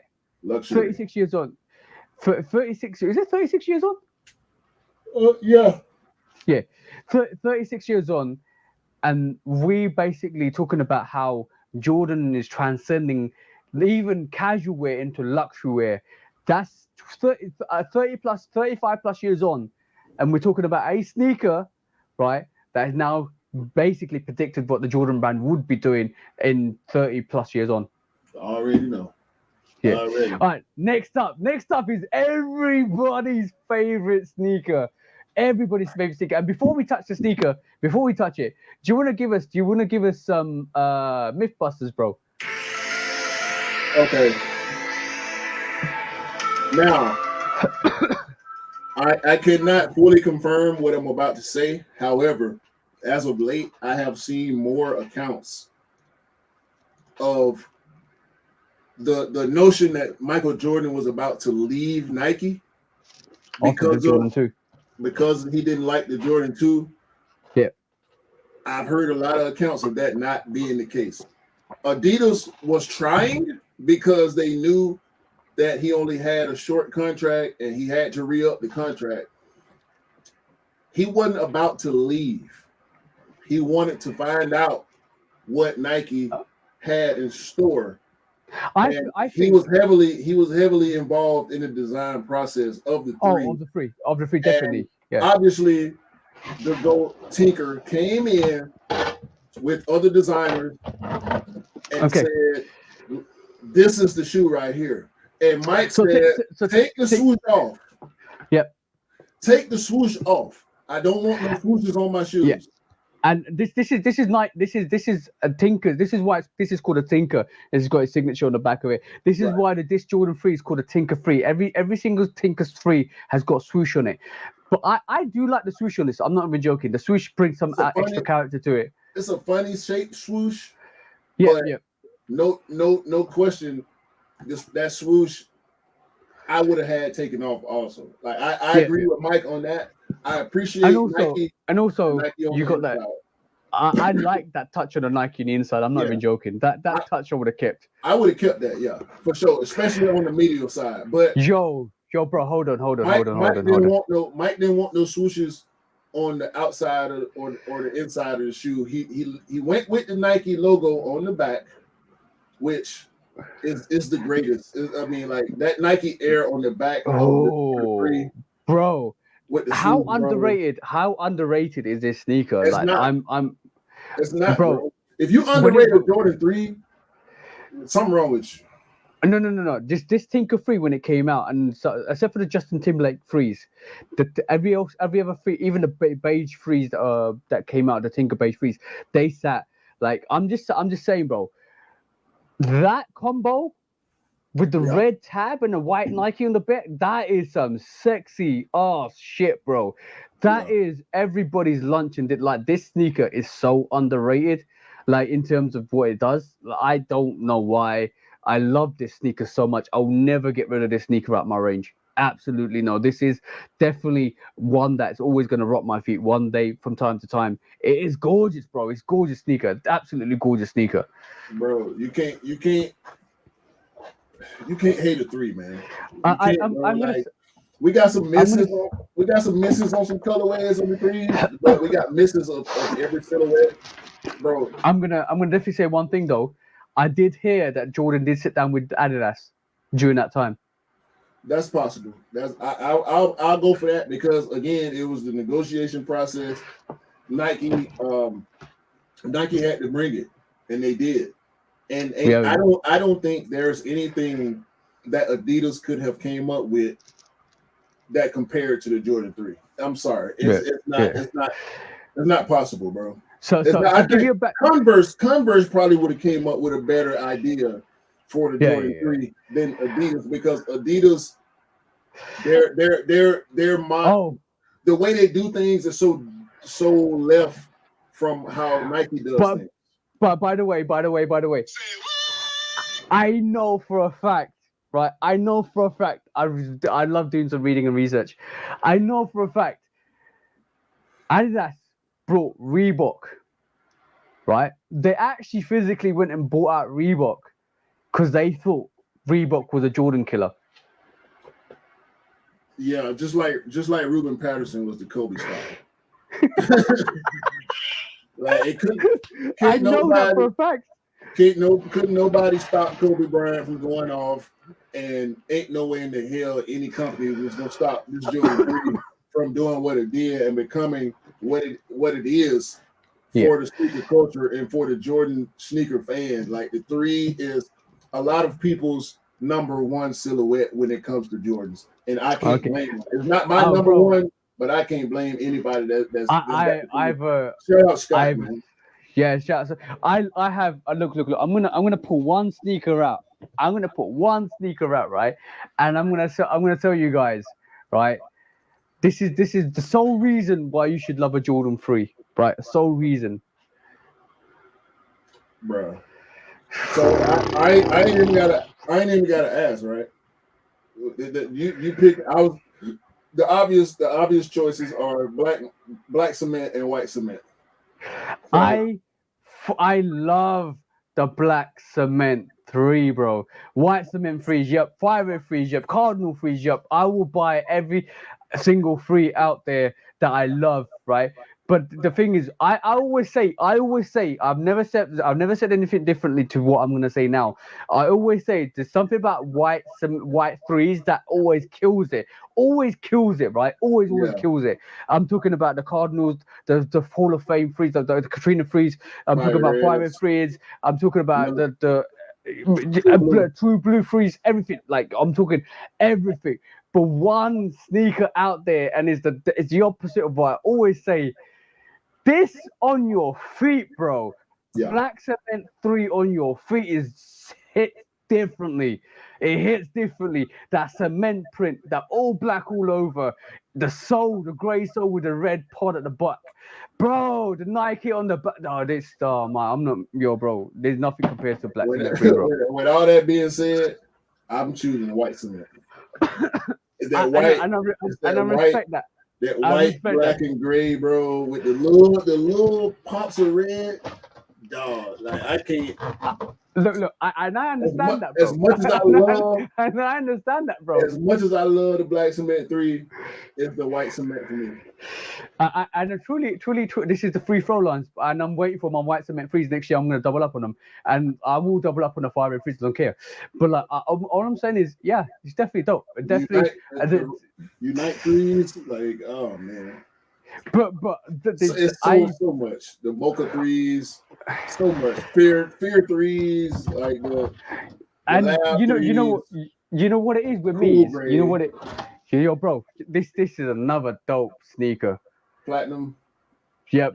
And this is why I think I like the black cement 3s, because the black cement 3 probably. Yeah, exactly. All my sneakers are all white because I was like, yo, I need a black.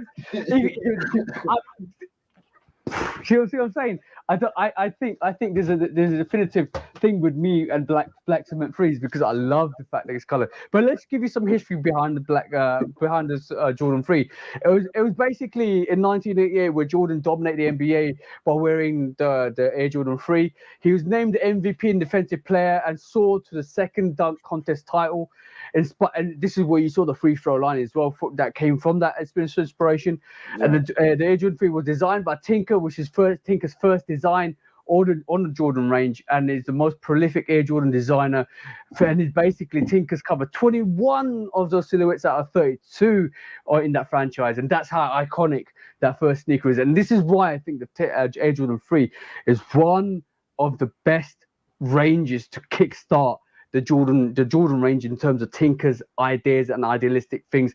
And this is where, like, when you look at the Jordan 1, everybody loves the Jordan 1, but it's very closely resembles a Forum 84 or a Converse, because it's got, even though it's a Jordan 1, and even the Dunk Highs, it's got that design that's very unique with the 84, 85 culture. And then that trying to transpire into the Jordan 2s. But then when Tinker came on, that's where it started taking inspiration from different ideas, different aspects, different kind of unique features. This is where you first saw the see-through air bubble on a Jordan. Yeah, when Tinker coming off Air Trainers and Air Max, that design influence from the 2 to the 3. And all the Jordans are similar from one silhouette to the next. You can see similarities. And this is why I say this to me, cut it back here, make it a low, take away the basketball aspects of this. This is an Air Max 90. Yeah, for sure. No. Air Max 1. Air Max 1. No. I think the Air Max 1 is more Air Max Air Jordan 4, and Air Max 90 is an Air Max 3. That's where I think it's the other way around. But the thing is, they're very similar in all the particular ways. And 87 was when the Air Max 1 came out, and the Air Max 1 inspired the 3 and the 4. Anyway, right. But also, this is the first time Spike Lee got involved in the Air Jordan range. Mars Blackman. Mars Blackman. From basically, she's got to have it. Mars Blackman character got involved in the Jordan range. That is revolutionary, bro. The Air Jordan 3 is revolutionary. You mentioned the dunk contest. Shout out Dominique Wilkins, man. Y'all be hating. Yeah. All right. Now. Yeah. Also, consider one of the top. If I know a lot of people that the Jordan 4 is their number one Jordan. Yep. The 4 for me kind of revolutionized basketball sneakers in a bigger way than the 1, 2, and 3 did, because bro, if you look at the Jordan 4 and you look at the basketball sneakers that came out, hell, if you look at sneakers in general that came out in the same year, 1989, the Jordan 4 is clearly ahead of its time. When we talk about design, and that was encouraged by Michael Jordan's gravity defying performances on court, and also basically the popularity of the Air Jordan 4 franchise was getting really, really, really hyped as well and popular at the time, and it basically became a pop culture icon. The Jordan 4 became very famous outside of the court itself as well. Bro, it don't even look like a high top. Like, I mean, it's truly it's a 3/4. Yeah, it's a mid top. It's a mid. I think it's a little higher than the average mid, just a tad bit, but it's lower than the average high. Yeah. But bro, you can't. The Bred 4s, like we just talked about Bred 4s. Matter of fact, me and you, we was on a call, and I just had to put. Matter of fact, I got them right here. Like, for me, this sneaker is undefeatable. Like, you can't do nothing with this. Yeah. I don't even bother trying to compare this Bred 4 to anything. It's You know what? The one thing I like about between the Fire Red 4s and the Bred 4s, right? The home and away colorways, right? Is the fact that that's nubuck and the Fire Red 4s leather. Right. I love that. I love that Yeah. because it means you got best of both worlds in terms of quality. But one thing I didn't mention is the white cement fours, bro. Do the right thing. Iconic, Yo. another iconic sneaker. And then did you also know? Right? You can do 18 different lace setups with that to give your own character flair to that sneaker. That's it, bro. The Jordan 4, whatever you want to say, whatever the hype train's doing now at this moment in time, who cares? The Jordan 4 is just a classic silhouette. And you know what? Hands up, I'm putting my hands up, right? Before the Jordan 4 was ever hyped, I basically doubled up on the bread fours, the fire red fours, the cement cool grey fours, the fours, bro. I was doubling winterized fours, Raptor fours. I was doubling up fours before they were even popular, or because I even though I'm a 5 head, right? I love fours. And you know what is really funny because we had this conversation. We had this conversation quite a while back, and you was like, "You're a 13 head, aren't you?" Right? Mm-hmm. And I goes, no, I'm a 5 head, bro. I love fives. I love the 5, and we'll go into the 5 in a bit. But I love the 5. I love the way it's been designed and stuff like that. It's one of my favorite silhouettes. But then when I talk about any other silhouette in that range, from a 1 to a 3 to a 4 to a 11 to a 12 to a 13, right? You might think I'm more in love with the other silhouettes because I talk so passionately about them, bro. I will pick up any 13. I don't care if it's hyped or not. I'll double up on fours. But you probably thinking, yo, you can't be a 5 head because you double up on fours.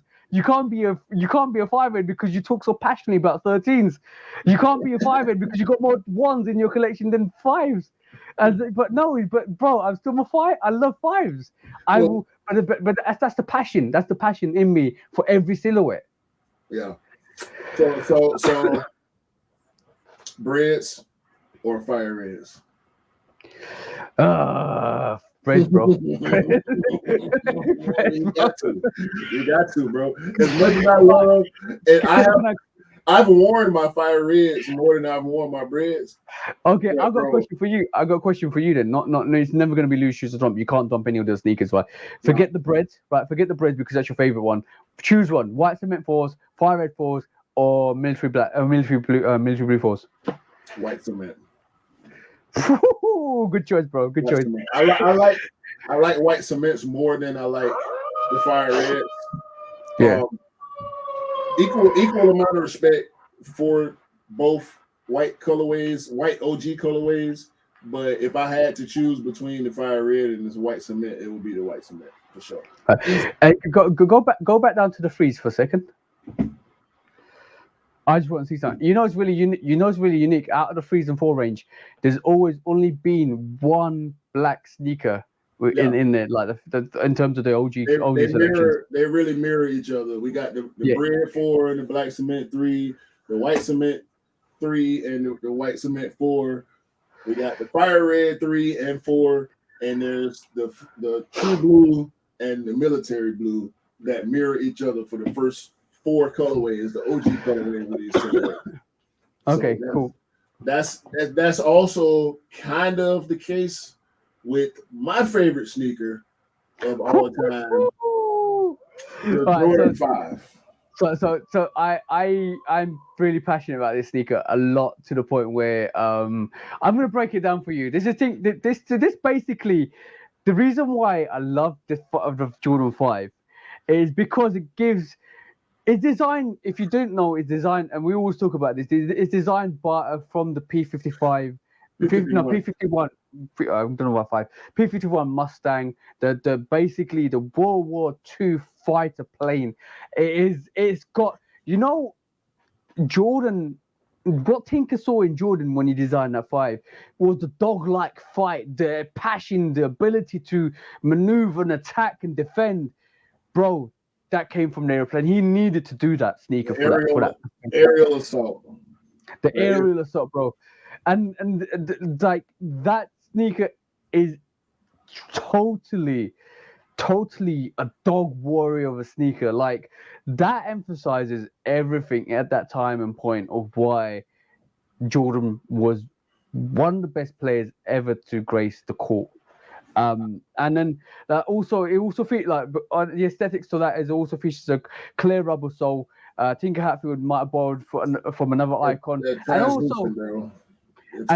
yeah, exactly, and it's translucent, and basically it's feeding it. Tinker Hatfield might have borrowed from another iconic shoe that he designed for Marty McFly in Back to the Future as well, with the self-lacing sneakers.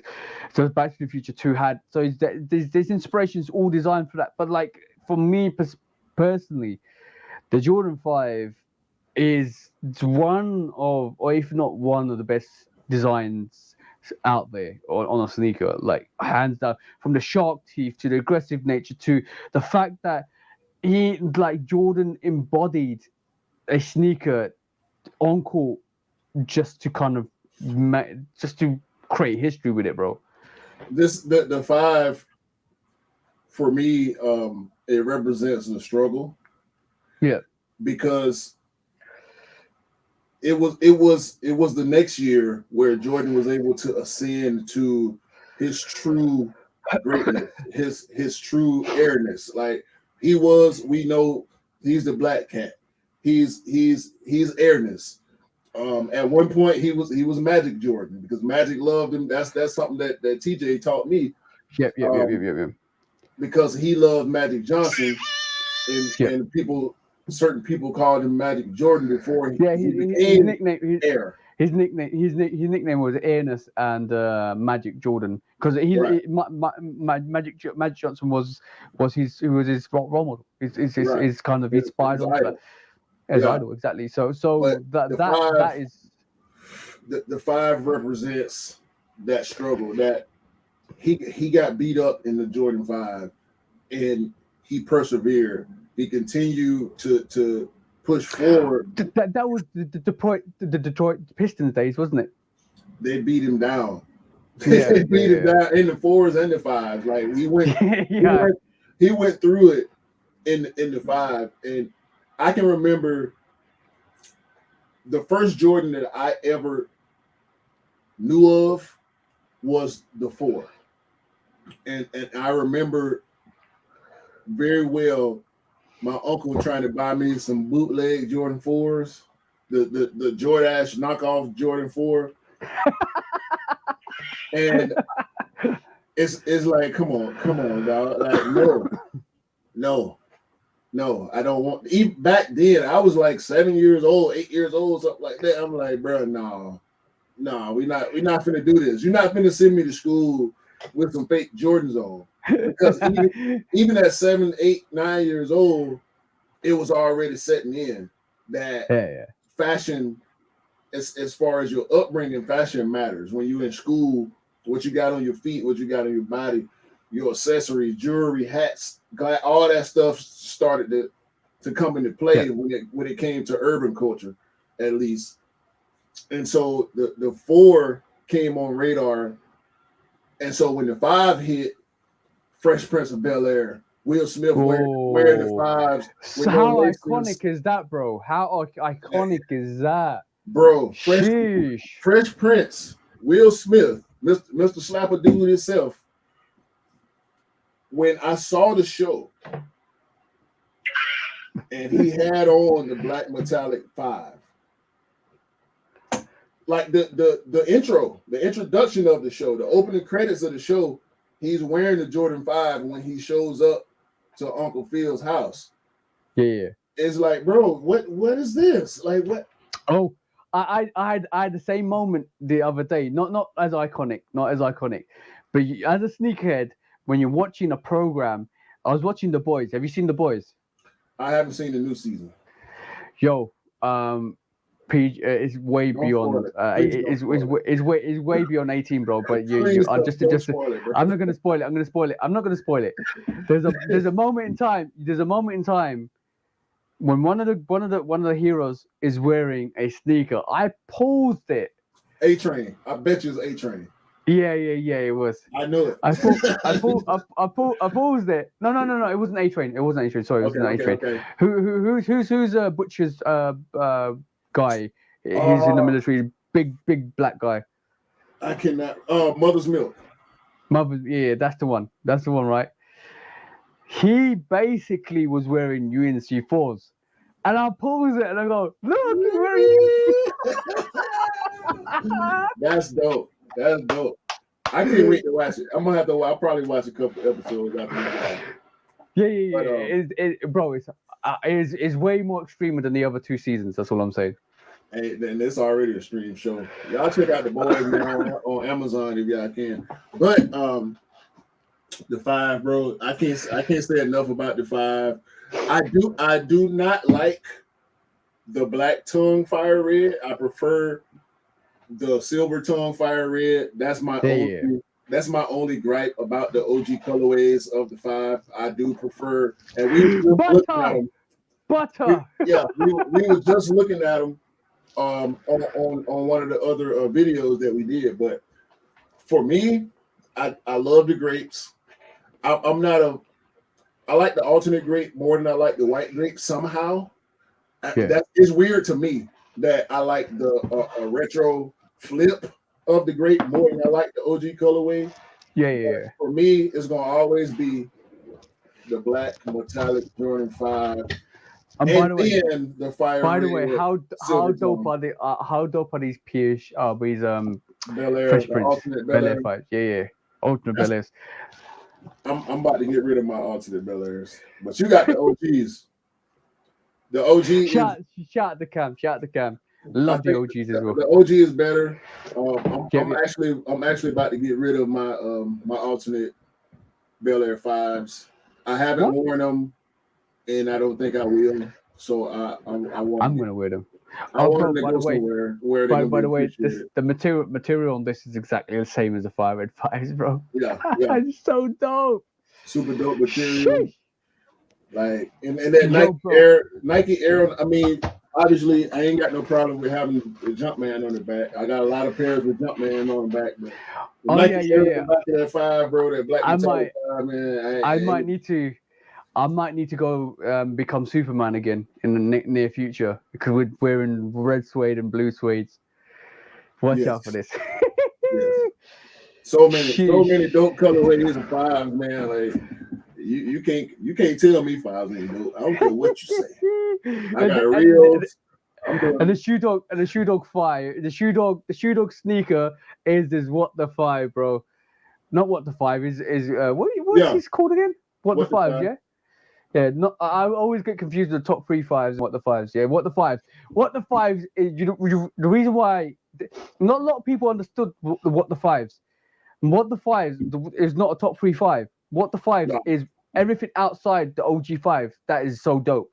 Tokyo, Shanghai, Raging Bull, Beam 5, Green Beans, bro, like that is a sneaker that if you're a 5 lover and you don't have in your rotation, you need to get that in your rotation because like when you look at that sneaker embodies everything outside the OGs that makes a Jordan 5 awesome. Yeah. I can't that's my favorite shoe, bro, ever. Like I can't put nothing wrong. As much as I love 1s, I love 4s, I love 6s, I love 8s. I like 12s, 11s. Like I got too many 5s to even start putting out, bro. Like I know. And you know what? I might be lying here because like I did say I don't have as many 5s as 1s. But I haven't even checked. Bro, I'm already putting up 5s like they're going extinct. Hold on. See, I got a whole stack and a half. 1, 2, 3, 4, 5, 6, bro, 7, I love 5 so much that I actually even pulled out the original K54 5. Yeah, I think I got like 15 pairs of 5s. I don't know. I need a serious count here. I need to count check. No, I got a full 2 stack. I got 2 more here. I got 1 over there. I got 2 more here. I got 1 down. I got 15. 16. I got 17. I got 17 pairs of 5s, bro. 1, 2, 3, 4, 5, 6, 7.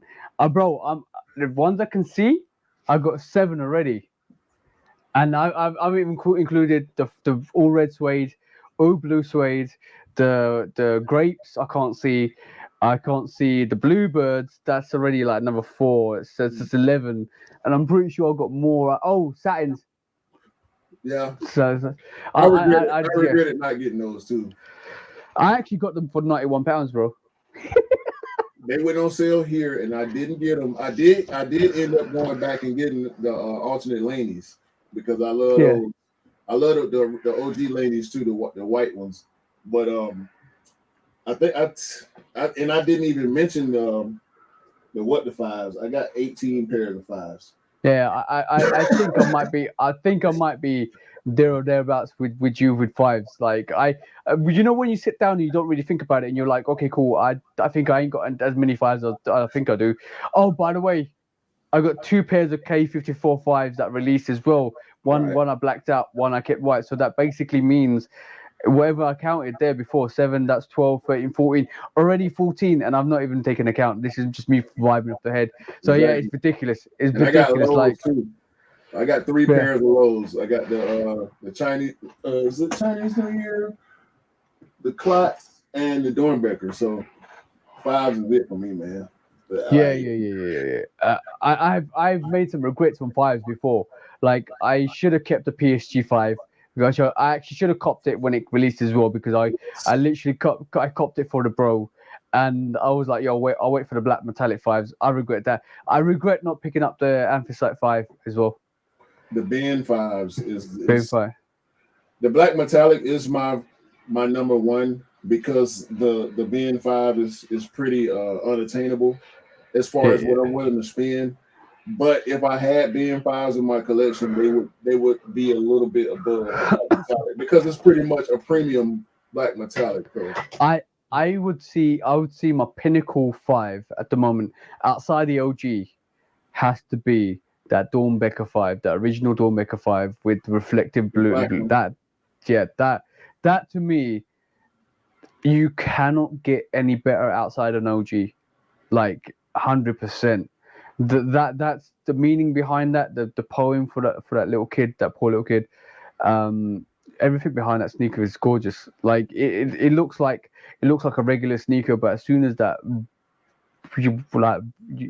light hits it, bang, it's a different story. Yeah. It is literally like, yo, game time. Yeah, and shit, there's a lot of 5s that I don't have that I would have if I was able to hit for them, but 5 is that's the one for me. So before we continue with the 6s, I think it might be time.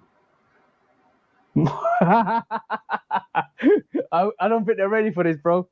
I think it's time. I don't think they're. When resale is too high. Damn resellers. Order. When hype beats go too far. These damn hype beasts.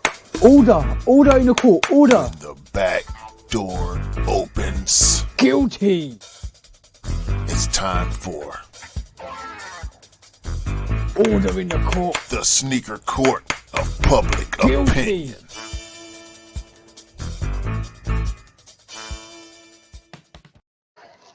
You know what, bro? I can't find my gavel. Oh there. Look, we've got Q. Okay, cool. Shall we introduce you, because like I can't find my gavel anywhere. The executioner. Executioner. I'll have to use today, bro. I'll have to use a funky one today, bro. I'm using this funky one today. I'm using this funky one today because I can't find my gavel. So in honor of episode 23, the flight episode, the Jumpman episode, who we taking to court? So today's We only got one court case today, bro. We got one court case today. I need to find my gavel, which is a bit annoying me, but I'll find it after the show. But I'm using this funky gavel because I like the colors. Look.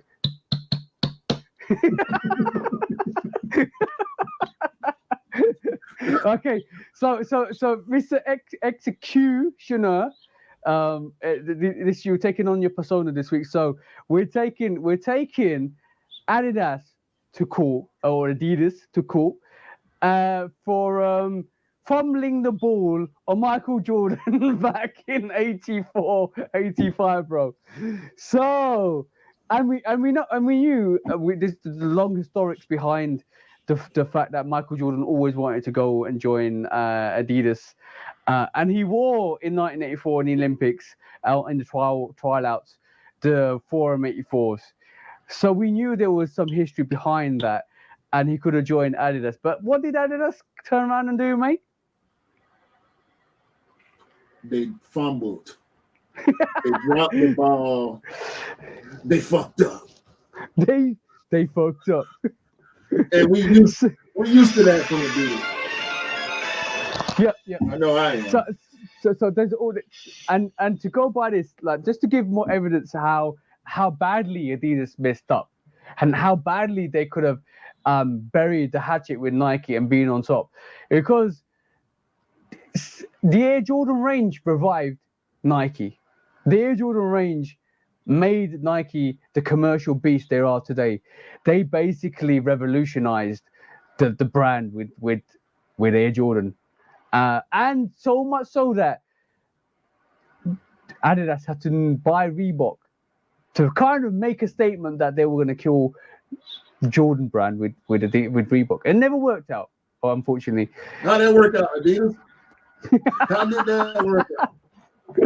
Not really well. And the war tactics was there from the start when the Cortez was made, and we discussed this in the last episode. When the Cortez was made, and Nike wanted to call it Aztec, but then obviously Adidas had their Aztec name copy of it, and then they basically called it Cortez because Cortez destroyed the Aztecs. And obviously Nike are still killing it and destroying Adidas at this moment in time, and until some periods of time in our histrionics, Kanye came along.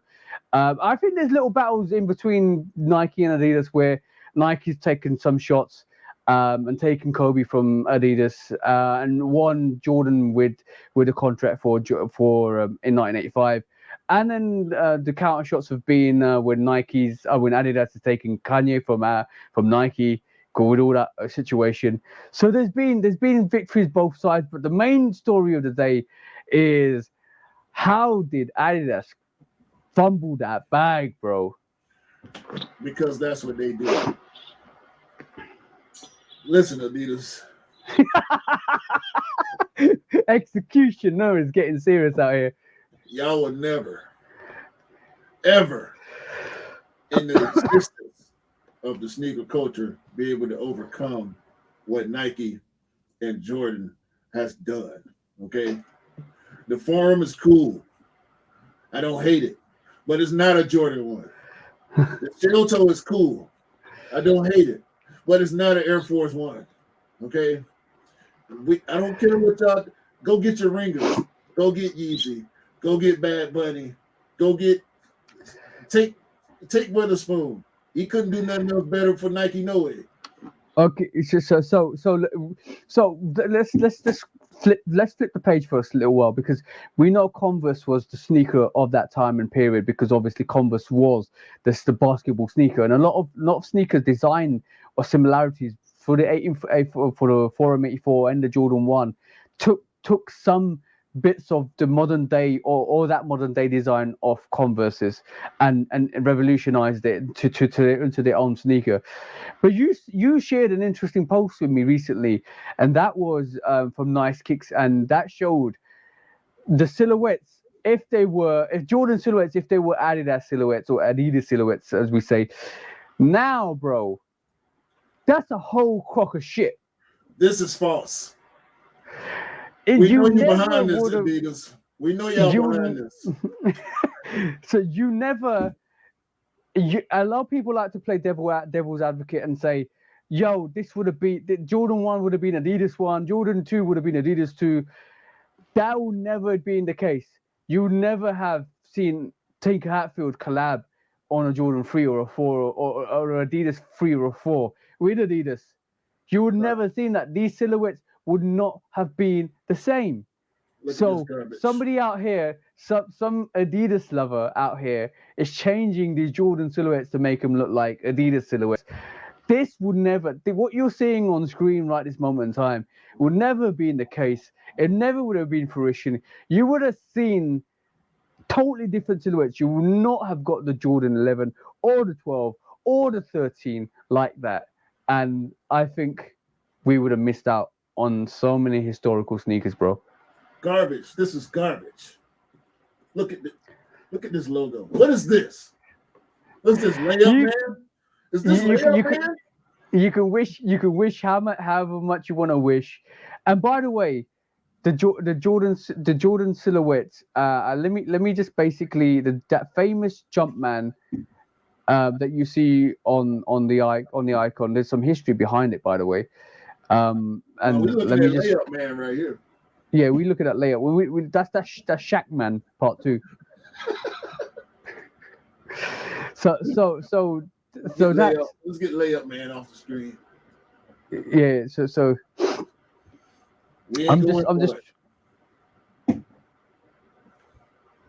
yeah. So basically, from what I'm basically saying is that actual silhouette of that jump man, right?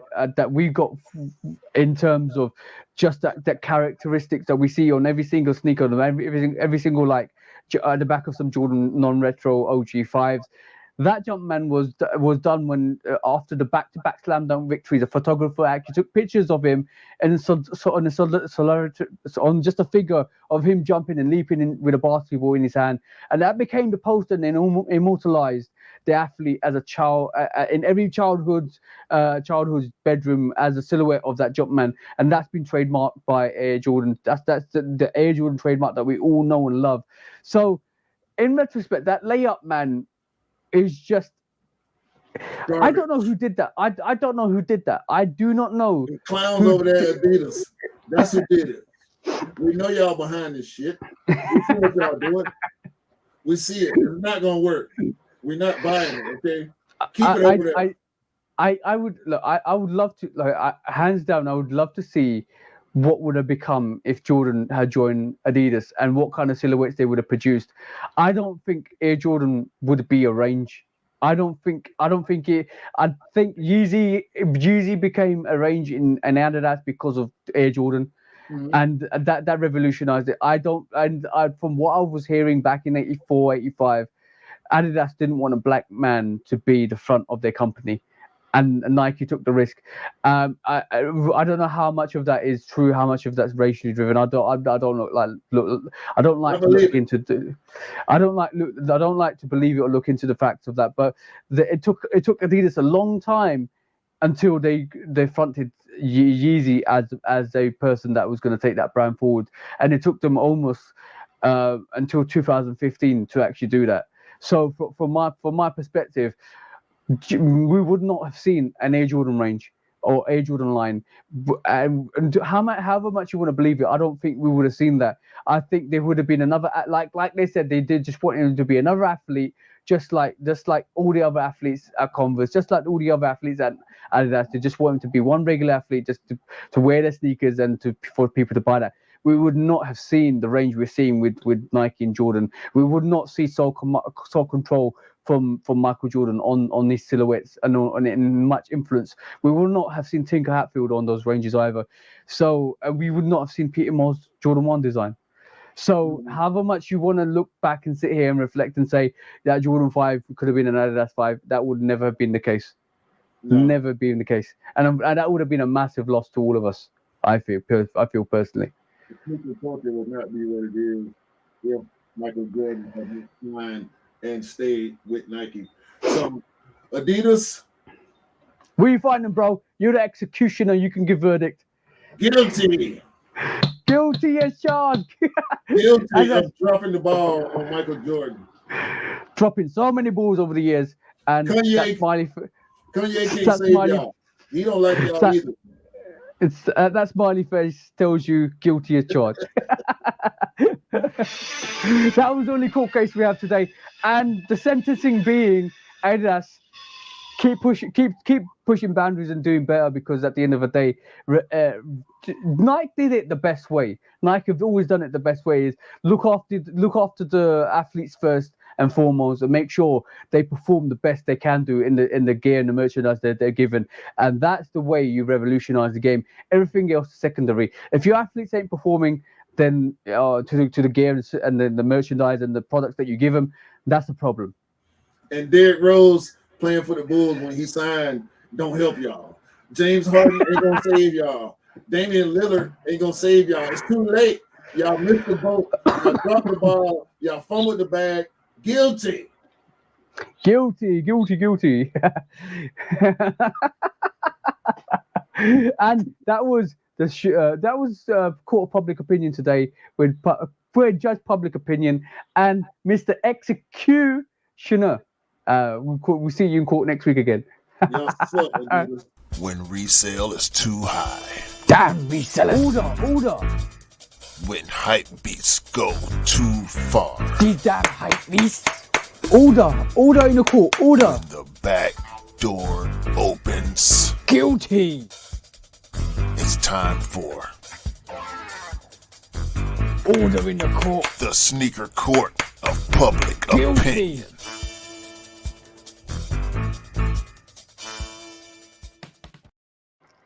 That executioner was some scary guy. Who was he? Where did we get him from? I don't know, man. Things happen on the Shoot Dog podcast that we can't control. Executioner. Shit just happened, man. It's out of our control, man. I don't know what to do. I don't know what to say. I just go with it, man. I think he was ready to shank somebody. Yeah, man. Right, cool. So shall we do some facts of the day? What you got? Okay, some facts of the day. Did you just go into the theme of the whole 23rd episode? Actually, this is a Mythbusters. So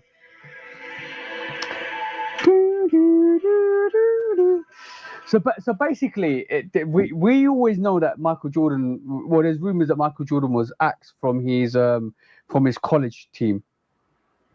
How much of that do you believe? No, the high school team. High school team. Sorry. I've heard. I actually know people that are from Wilmington that went to Laney. Yeah. After Jordan obviously graduated, because they're not as old as he is. But Yeah. one of my very, very close, dear friends, E. Jones, told me a few stories, local stories, and I tend to believe the local stories more than I believe the mainstream stories, because he was actually there in the city of Wilmington, North Carolina. He graduated from Laney High School. First of all, there were players much, much better than Michael Jordan when he was in high school. His brother being one of them. They say his brother was a bucket before people even knew that Charlie had a little brother named Michael. You get what I'm saying? Yeah. So the story of him not making his high school team, the varsity team, is what I believe. I don't believe that he got cut. I believe he didn't make the cut and was relegated to JV when he wanted to be on the big varsity squad. Yeah, and what I actually read recently is because it was due to his height and the fact that the high school team really wanted bigger players and bigger and taller players in their team, and I think that's one of the reasons why he didn't make the cut. But he was basically demoted to the lower team in the high school. So in reality, he kind of didn't make the team rather than being cut from the team. Exactly. Yeah. So that's a myth. But based on some of the more obscure stories that you actually have to look for, plus the firsthand accounts that I get from people from Wilmington, people that went to Laney. He didn't get cut. It's not like he made the team and he wasn't good enough once they started playing. He actually did not make the varsity team until his junior year, and he went on to destroy the world of basketball.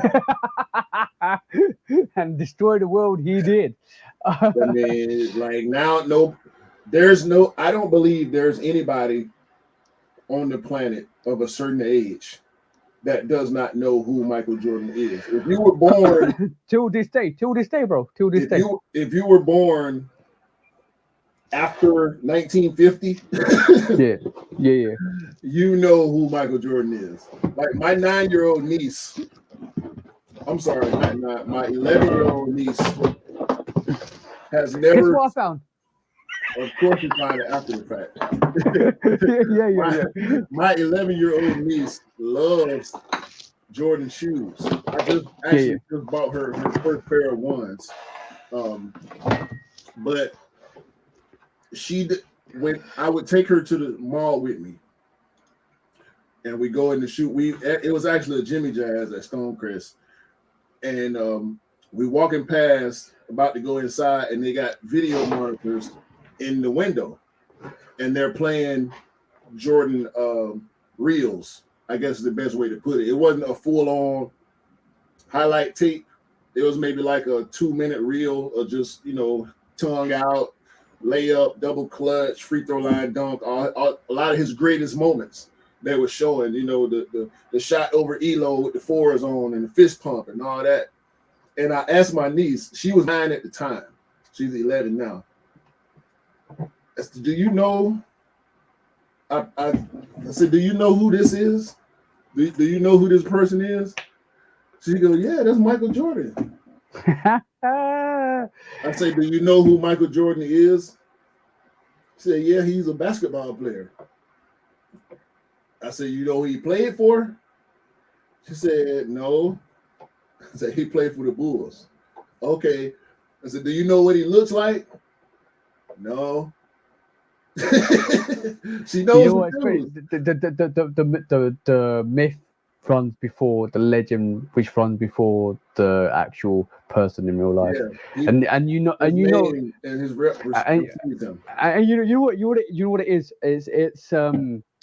This is what the status of living legend is. This is what the status of living legend is. So you know the myth behind the legend before you know the person. That's what living legend is. So for us, we've lived through this time, so we know. But basically, if a young person's coming through, it's the same thing as Tiger Woods. It's the same thing as Tupac Shakur and Biggie Tupac and Biggie. I mean, sorry. It's the same thing with. Do you know who Notorious B.I.G. is?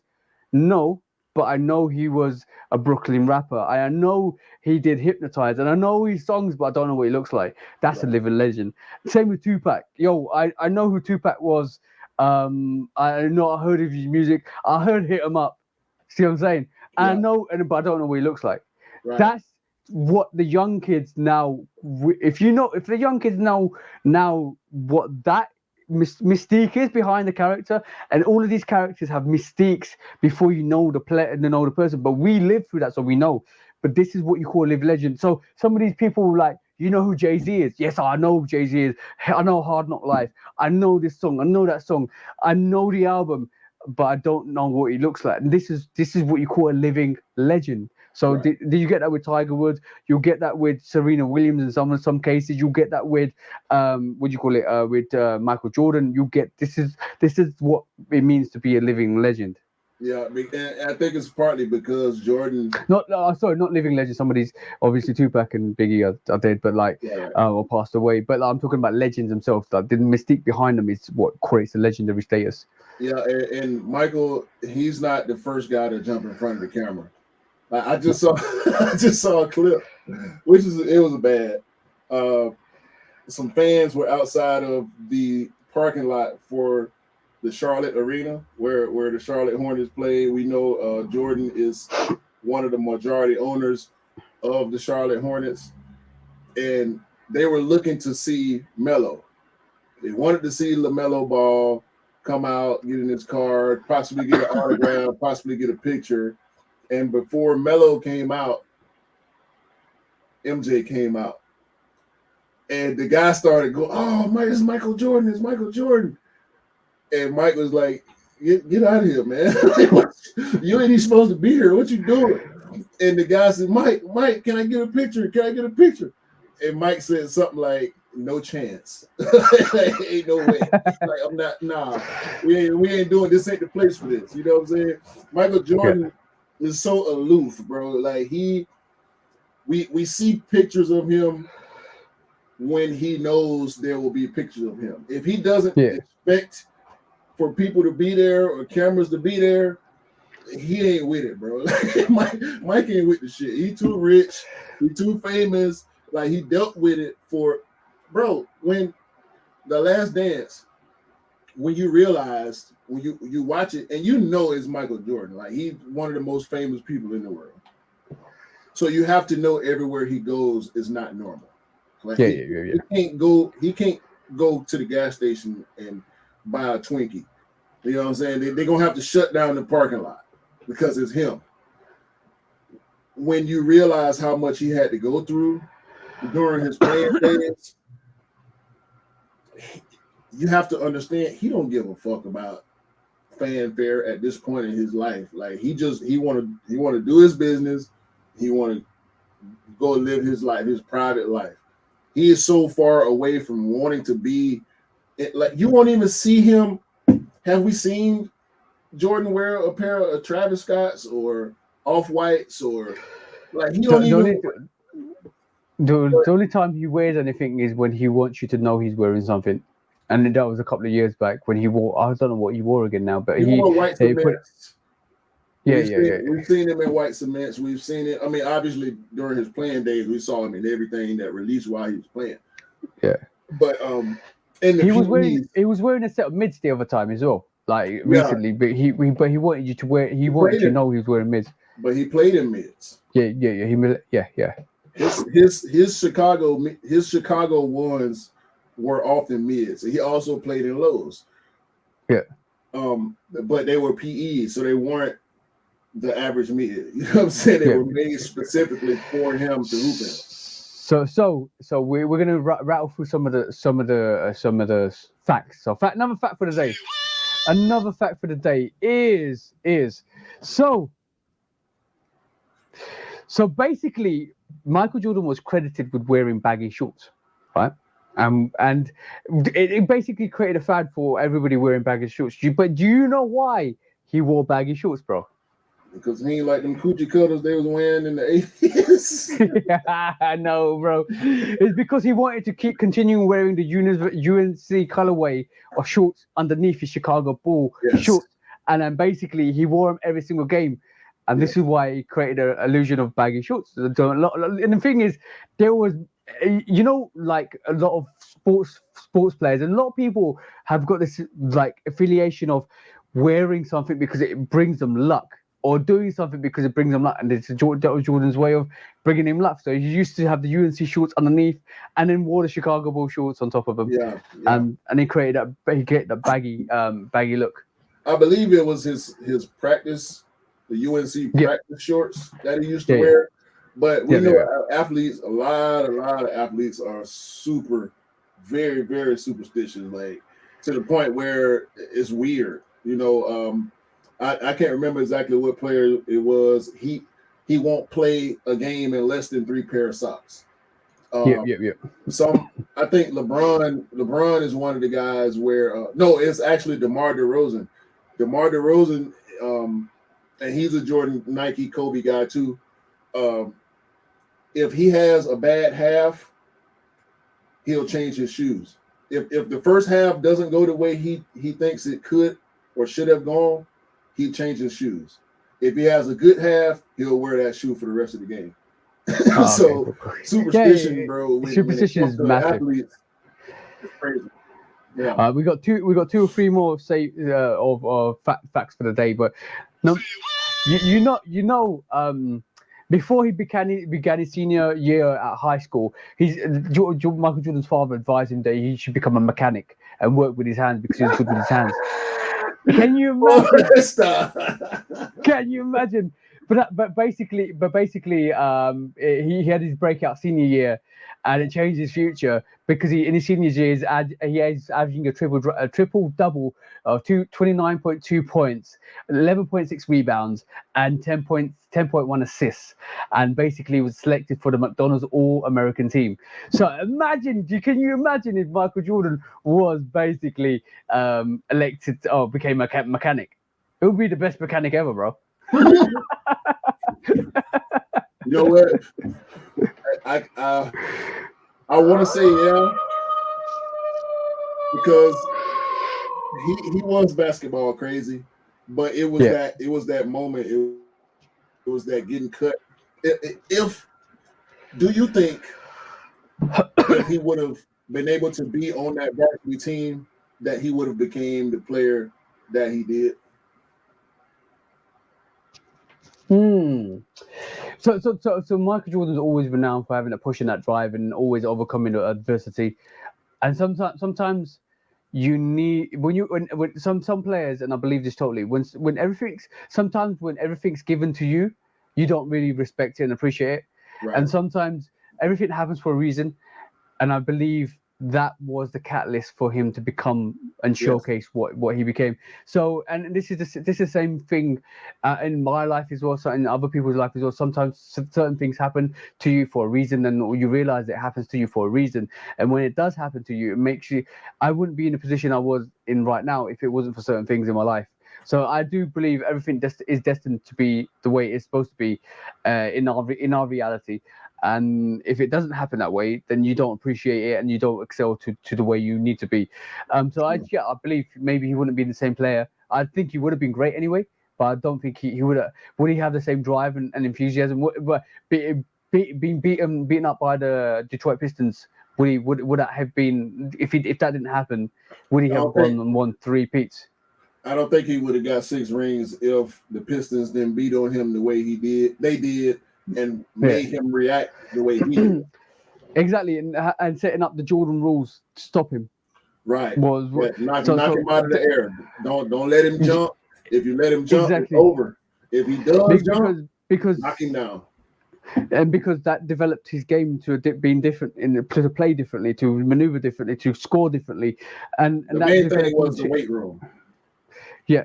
Exactly, and that developed him into a different player. But if he had walked over Detroit Pistons, then we might not have seen the 2 double 3-peats. And then the ironic thing is, then that might have not transitioned into Kobe. Right. See what I'm saying? Because Kobe was basketball crazy because he saw Jordan and he wanted to be better than Jordan. Yeah, but then Jordan took on Kobe as his mentor and developed him into the player he is. So there's a catalyst for everything, bro. There's a catalyst for everything. Like for me, everything happens for a reason. So I don't want to see the side where Jordan walks all over him and wins 2 rings. I want to see the side where he goes for adversity and wins 6 rings. Yeah, for sure. See what I'm saying? For sure. So, but I'm glad we live in the reality we live in at this moment in time to actually see that and witness that, because we've seen so many phenomenal players. And bro, when you talk about phenomenal players that are coming through, let's talk about Mr. Williams, bro. Let's talk about Giannis, bro. Let's talk about some of these phenomenal, like Trey, bro. He's doing it for you guys. Yeah, LeBron. I mean, KD, like all the great Steph Curry. Oh, we're talking about the next generation on from that. We're talking about because LeBron's coming to his and near his end of his career, right? Curry's basically in the prime of his career, right? Well, but he's 34 years old. Yeah, but then KD's still there or thereabouts. But we're talking about these young. KD gonna be 34 by the time the season over. So. Yeah, but we're talking about these young athletes that are gonna. Bro, I'm excited for the NBA. Yeah, John Morant, Luka Doncic, a lot of great, explosive, different styles. Like the NBA is in good hands with the crop that we got right now. However, everybody from 2000. Well, I ain't even gonna say to everybody probably from 95, 96 on has idolized Mike, and he is the inspiration and the drive for a lot of these players to be as great as they are because they want to be as great as he was. But yeah, exactly. But the thing is, you know why a lot of people say Michael Jordan. There were players out there that won more than Michael Jordan back in the day. There's players that did more things than Michael Jordan does statistically than Michael Jordan does. Rightfully so, but there's never been, like, I always say this, and I always stick by this. There's never been a player so influential Nah, that has changed the NBA, changed the sneaker culture, changed the root of industry, created his own brand. And to forget basketball, what he's done outside basketball, change cultures, is why he's so iconic. And this is why we look at Michael Jordan as, like, when you talk about the NBA coming through as the NBA is coming through, like we talk about the band sneaker being so great, and what it's done. Yo, imagine if Michael Jordan was like, all right, cool, I don't want this sneaker because this doesn't conform to the NBA. Let's leave it to the side. Let's keep doing what the NBA wants. We will not see the flair and artistic creation of what we're seeing with all of these sneakers. Maybe eventually over to the next 10, 20 years past 85, we would have seen it. In 2000s, we would have seen that culture change. But that happened straight away in 85. That impact, that wave, that drop in the ocean is still being felt to this day. And that's why we're seeing the sneakers we're seeing today. We're seeing the Kobe Grinch. We're seeing non-white sneakers. We're seeing custom sneakers on the court. It's because of Michael Jordan. Like, it's because of what happened with the band sneaker. And there's so much you can go through history and time and look at the influences of what Michael Jordan did and how it influenced a lot of people. Bro, like, there's certain things that creates the epicenter of that drop in the ocean to create the wave and influences both cultures.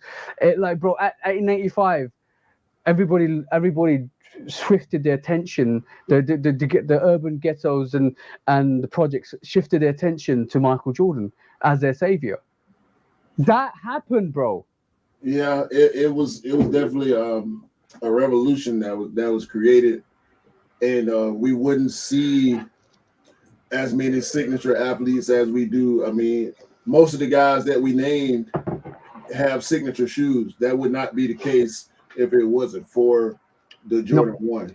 We will not get a we will not get a Kobe. We will not have Kobe's signature shoes. It may have happened, but it wouldn't have happened in the same way that it did, and it probably wouldn't have had the same impact. Exactly. Because the LeBron range, the fact that Rui's getting his own signature shoes, the fact that Zion's getting his own signature shoes.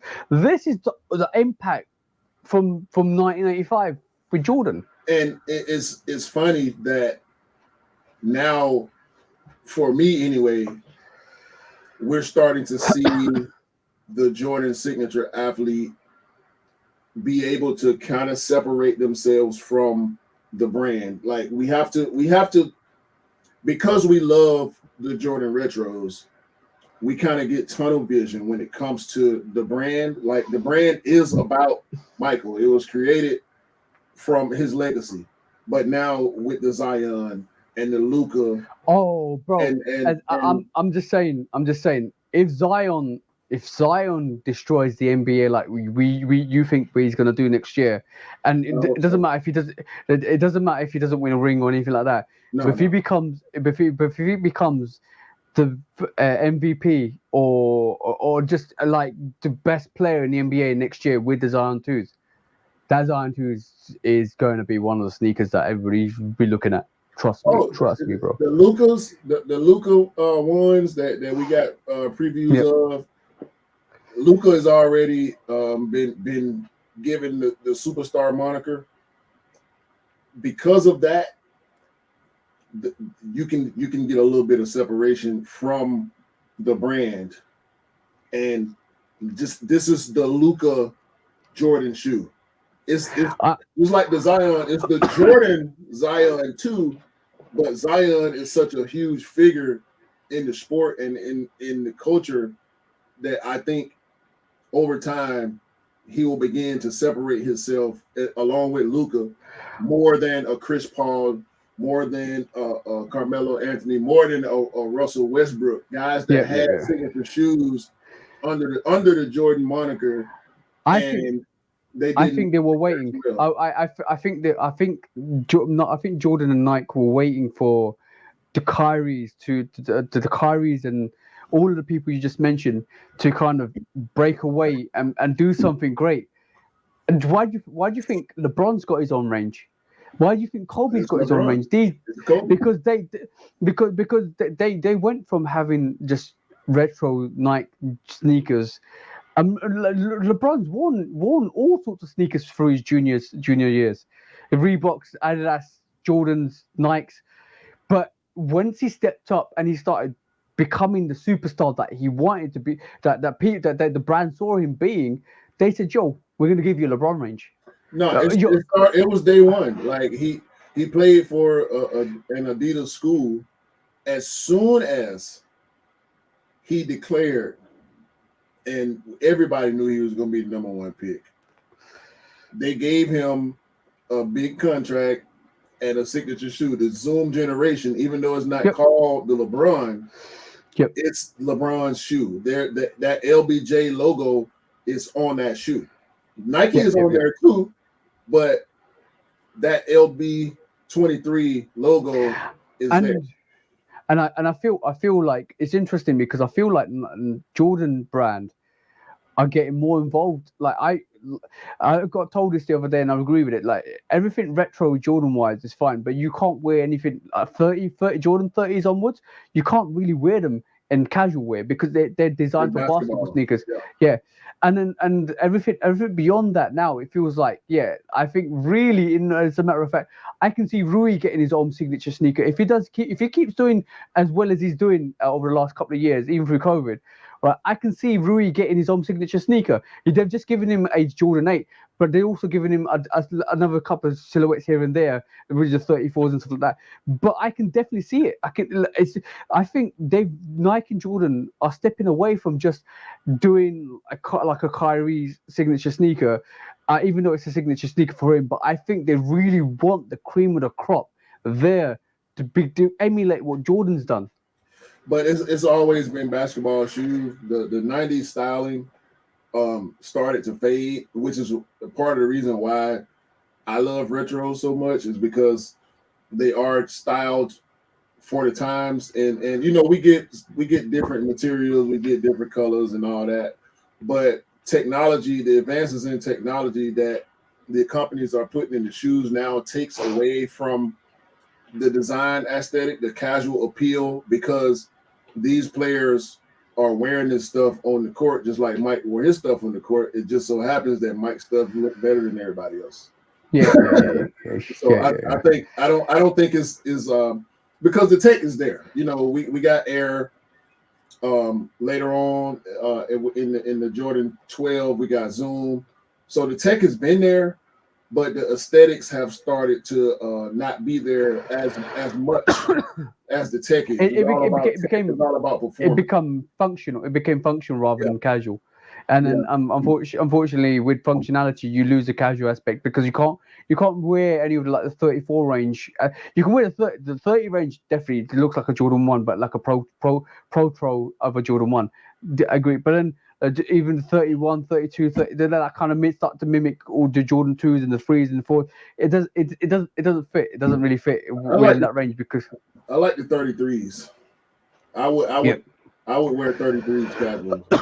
I might have to go back and get a pair. They probably through the roof right now, but I regret not getting. I had them in hand, had a chance to get them when we took a trip to Vegas in 2018. And I didn't pull the trigger. I should have though. But that's neither here nor there. So before we end the show, I do want to run through some more of these silhouettes. We're not going to be able to get all the way up as high as we wanted to, but I want to at least go through the next 5 silhouettes. Okay, shall we get through the popular silhouettes? So we get through 6, 7, 8, 11, 12, 13, and 14. So the Jordan 6, the first championship shoe for Mike. Yes, championship shoe. One of the less popular silhouettes. Somehow, people don't love 6s as much as they love 11s or 3s or 4 or 1s, definitely. But Jordan 6s, to me, and I always put an extra ES when I say Jordan 6. The 6, bro, and we were just talking about this on the Midnight Navy review. We got the maroons, we got the breads, we got not the breads, we got infrared, white infrared, black infrared, maroon, carmine. What? So basically, if you don't know about the 6, the silhouette was inspired by MJ's basically German sports car. And it was designed by Tim Catfield, and it included a lot of personal touches. So a couple of big personal touches being the reinforced toe. It also included a loop or a spoiler at the back of the sneaker, which actually basically looks like a sports car with a spoiler. And also, it was close. If you look closely at the sneaker, and if you didn't know this, guys, you should know this about a Jordan 6, right? Where's my 6? Have I got a 6 out? Okay, I have a 6 out, and I'll show you guys what I mean, right? If you don't own a 6, if you need to know about a 6, I'll show you about a 6. So, in retrospect, when you look at a 6 here, it's the first time it actually has 23, and if you can spot the 23, you're good. If you can spot the 23, so the 2 on the 3 runs right there. That's the 2, guys. Can you see that 2? Bang bang. That's the 2, and the 3 is this front. Which I'm doing it by camera, but I should do it here. That's the 3, guys. I'm running by camera. That's 3. So that's the first time you saw the 2 and the 3, the 23 on the sneaker, as like merged into the pattern, and that's the overlays of that sneaker. That 2 there and the 3 there is what makes that Jordan 6 epic and special. And as you said, bro, this is the first time he actually won his championship ring after being beat up by the Detroit Pistons and coming back and saying, yo, let me just put 23 on the sneaker and smash you guys. That's what happened. Yeah, I think that sport blue is probably my least favorite of the OGs, even though that colorway is super. That's really where the Midnight Navy colorway came from. It's like a combination of the maroon and the sport blue. This is where I think. This is where we're gonna differ. I already know what you're gonna say. Listen, I'm gonna say it for you. I know that you are a Carmine guy. Carmine are my favorite. The Chicago 6, the Carmine 6 is my favorite. You know how when I first looked at the Carmine, you know when you first get into sneakers, long time ago, and I love the Carmine 6s when I discovered them, and every single week to month, I just basically kept looking at the Carmine 6s. I fell in love with the Carmine 6s so much so that when they came out recently, when was it? 2019, 2021? Was it? Yeah. 21. Right, so when they came out, I bro, COVID years, all smacked in one. I can't remember the date. I know that because your number one sneaker for the year was the Carmine 6. That was your one of double up. That was my only 6 double up, bro. That was my only 6 double up. The Carmine, I always double up sneakers that I love, and a Carmine 6 is something that just gorgeous, bro. Gorgeous. The red toe, the red underlay panels, the white on that sneaker, just a beautiful colorway. And the outsole. Yeah, bro. Like, I love the maroon 6s. I love the true blues. I love the infrared 6s. I've worn infrared 6s as well. The Carmine 6s is just a gorgeous silhouette. Gorgeous card blocking on it. Like, hands down. I can't. That's perfection to me on a 6. It's the black infrared for me, but Yeah, it's a I toss respect up. It's a toss up between the Carmines, the black infrareds, and white infrareds that I know people love the most when it comes to Yeah, the white infrared's a fire. The white infrared's a fire as well. now. Great. Haha, bro, this is something special. Like if you don't know Jordan 7s, you need to know about Jordan 7s. We just talked about how people don't really love 7s as much as 7s and 2s and 8s. I think are very, very underrated. Yeah. So we got the OG colorways consisting of the Cardinal, which is hands down my pick. Like I love the Bordeaux, which is one of the other 5 OGs. Then of course we got the Hair 7, legendary, the Raptor 7, which we talked about, and the Olympic 92 Jordan 7 is. I mean, you can't if you have this just for me. This ain't no shade on nobody. If you have that number 9 USA Jordan jersey and you don't have this shoe, you should save that jersey until you get this shoe. Yeah, that 100%. And that jersey is a fit. It don't matter what you can throw on khakis. You can put on church pants. You can put on jean shorts, whatever. So I'm gonna give a little bit of a breakdown as well quickly. So basically the Jordan 7 is basically the repeat for the NBA title. So he won the NBA title again. So that was a sequel to the 6, or basically second ring, and obviously he was the Finals MVP and the regular season MVP when he rocked the 7s. And also like you just mentioned, he was part of that dream team in the Barcelona Olympics that won. That took home the gold in 1992. Basically, is a fucking iconic sneaker, bro. And I think something that people probably don't realize about 7s, it's a Huarache. Yep. If you look at the construction of a Jordan 7, it's got that booty. And I'm not talking about the back of the shoe. Normally, when we say booty, it's got that sock liner. That's actually it is a part of the shoe, but that's the reason why my wife loves Jordan 7s is because of that Huarache booty. That Tinker said, you know what, this shoe, this Huarache trainer is so comfortable. Let me bring it over here to Jordan, and it was a hit, man. And but by the way, this is the first sneaker that actually had the US 9 on it. So there was obviously the Olympic what you call it, Jordan 7 Olympic 9. So if you look at the PSG, PSG's got the 9 on it, and I think even the Greater China has got the 9 on the back of it as well, for just to mark that occasion. But also the design was inspired by the African tribal prints as well. So basically, when you see the tongue on that actual 7, it's inspired by that.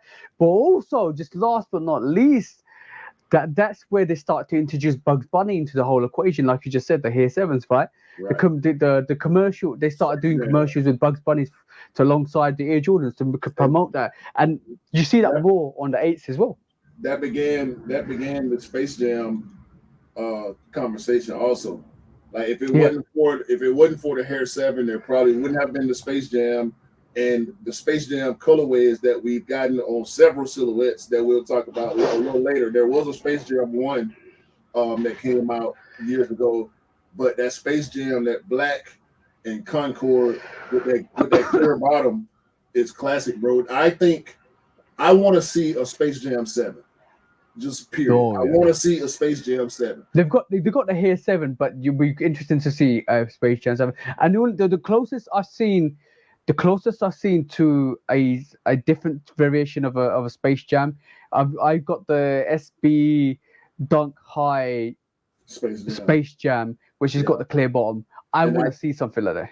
I got the 11 low IE Space Jam, but there are other Space Jam colorways out there. They tend to be a little hard to find because of the theme. That Space Jam theme is so popular, but we know we'll talk about the Space Jam sneaker a little bit later. All right. What you got? I got Cardinals. I'm gonna say, bro, you can fucking hell. I'm Nah, gonna say it's, up, I'm it's gonna your say opinion. it's a toss up between Bordeaux and Raptors, bro. Bordeaux and Raptors. You got to pick one, bro. You got to pick one. Ah shit. You got to pick. I'm picking the Bulldogs. You can't go wrong with Bordeaux. You can't go wrong with any of them, really. You know what I was gonna pick Raptors because they look similar to the Citrus Sevens as well. Nah, Shit. I'm but going Bordeaux. that's why I picked the Cardinals because the red, yellow, black on the white, bro. That's Yeah. That's dope. me. That's dope. That's me all That's day. dope. Now, the Jordan 8 third championship, More eights, please. More eights, please. repeat, double straps. I mean, we got air raid vibes. Tinker again, knocking it out the park. Yeah. We got the Aquas. We got the Bugs Bunny, and we got the playoff. What you got on eights, man? Obviously 3-peat was with this, and also it had the tongue was basically a fuzzy Chanel Jumpman graphic. Yeah, So basically, would you ever look at that? It's got that high end look to it. But you know what I love about the eights? What I love the most about the eights is that lateral side panel. See where that that bottom heel panel. Yeah, the bottom. Yeah, I'm gonna say I love those Bugs Bunnies, bro.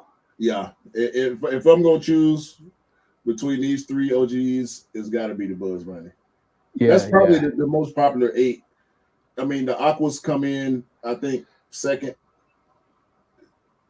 Maybe, depending on who you're talking to, some people might say the playoff, but it's the Bugs Bunny. Like my order slightly changes. I like the Bugs Bunny, the playoffs, and the Aquas. Yeah, I would probably go in that order too, because the Aqua is just I was never a fan of the black and gray. And it's not enough red. Like I need red on an OG Jordan. But that Bugs Bunny, bro, like that's whew, damn classic. Black, white, classic, red, gray. I mean, I ain't got nothing else to say about 8s, man. I love 8s. I know a lot of people don't. Which brings us to another shoe that people don't love, which to me it's in the higher. The nines. I thought we were gonna skip the 9s and the 10s. Shit. Look, let's just be brief then. Okay, cool. That Chicago Space Jam Jordan 9. Bro, I mean, listen, the brands are dope, the olives dope. The UNCs are a very close second for me.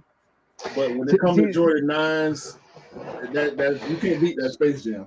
But oh, by the way, I totally skipped the ball on the 7s when you called it the Huarache sneaker, right?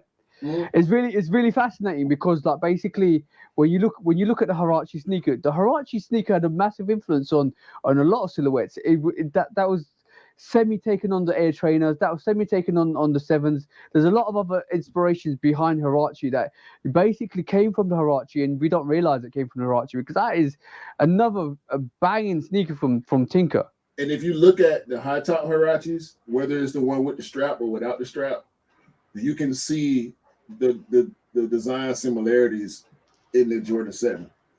So the Huarache, the OG Huarache is not to be underestimated when it comes to design aspects. But I'm going with Space Jam. I know you ain't a 9 guy, but if you had to choose Space Jams, definitely Space Jams. I like the olives. I like the olives as well, but the Space Jams are nice. I would probably go Space Jam and UNC, even though it's mostly white. It's that black tongue, bro. That black tongue on that UNC. You know what's really interesting with the 9. To me, I've read. So I don't disrespect the 9. It's not for me. But what's really interesting with the 9 is the 9 was designed for baseball. The 9 Yep. was designed this is why it differs from every other different silhouette, because it's basically it was designed for baseball, not jumping. It was designed for running. It's like more of a like a run and glide sneaker than it was a jumping sneaker. Because and what people don't understand with Jordan was it took him a whole year or so to get himself to a point where he was getting really good at baseball. And another fun fact of the day was Michael Jordan in his heydays. Well, not in his heydays. When his younger days, he played 3 sports. One of them was basketball. One of them was baseball, and one of them was American football. Right?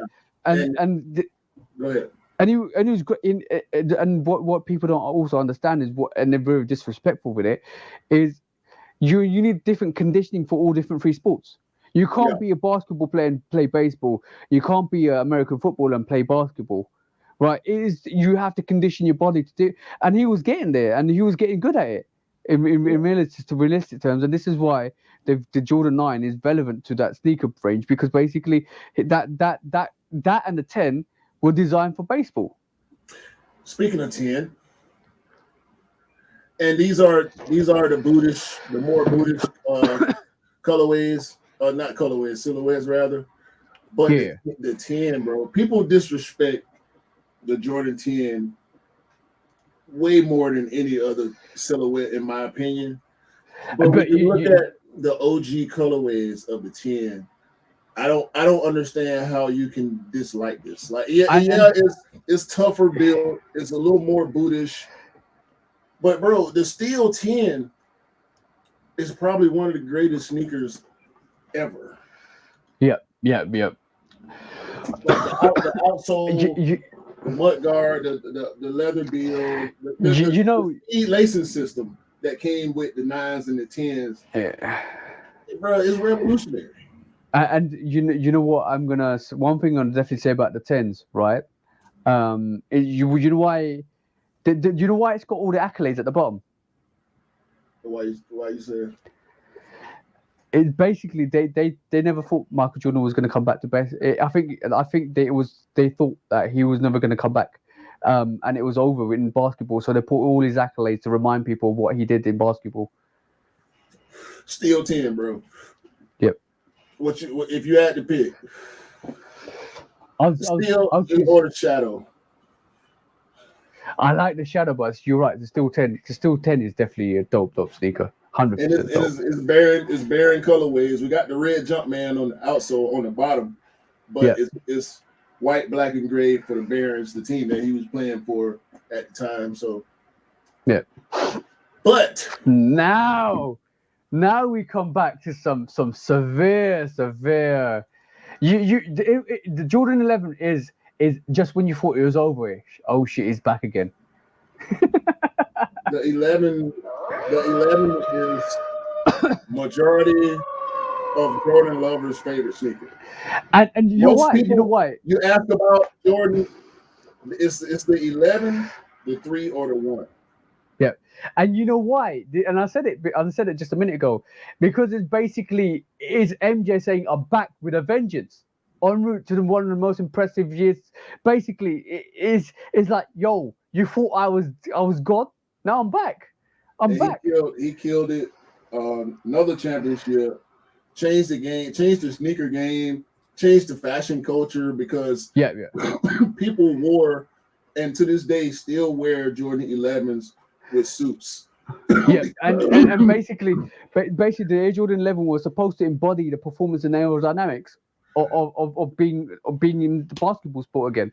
And basically, like, yo, bro, like that sneaker is so iconic. As soon as people knew, yo, did you know? Fun fact, right? Fun fact of the day. Another fun fact.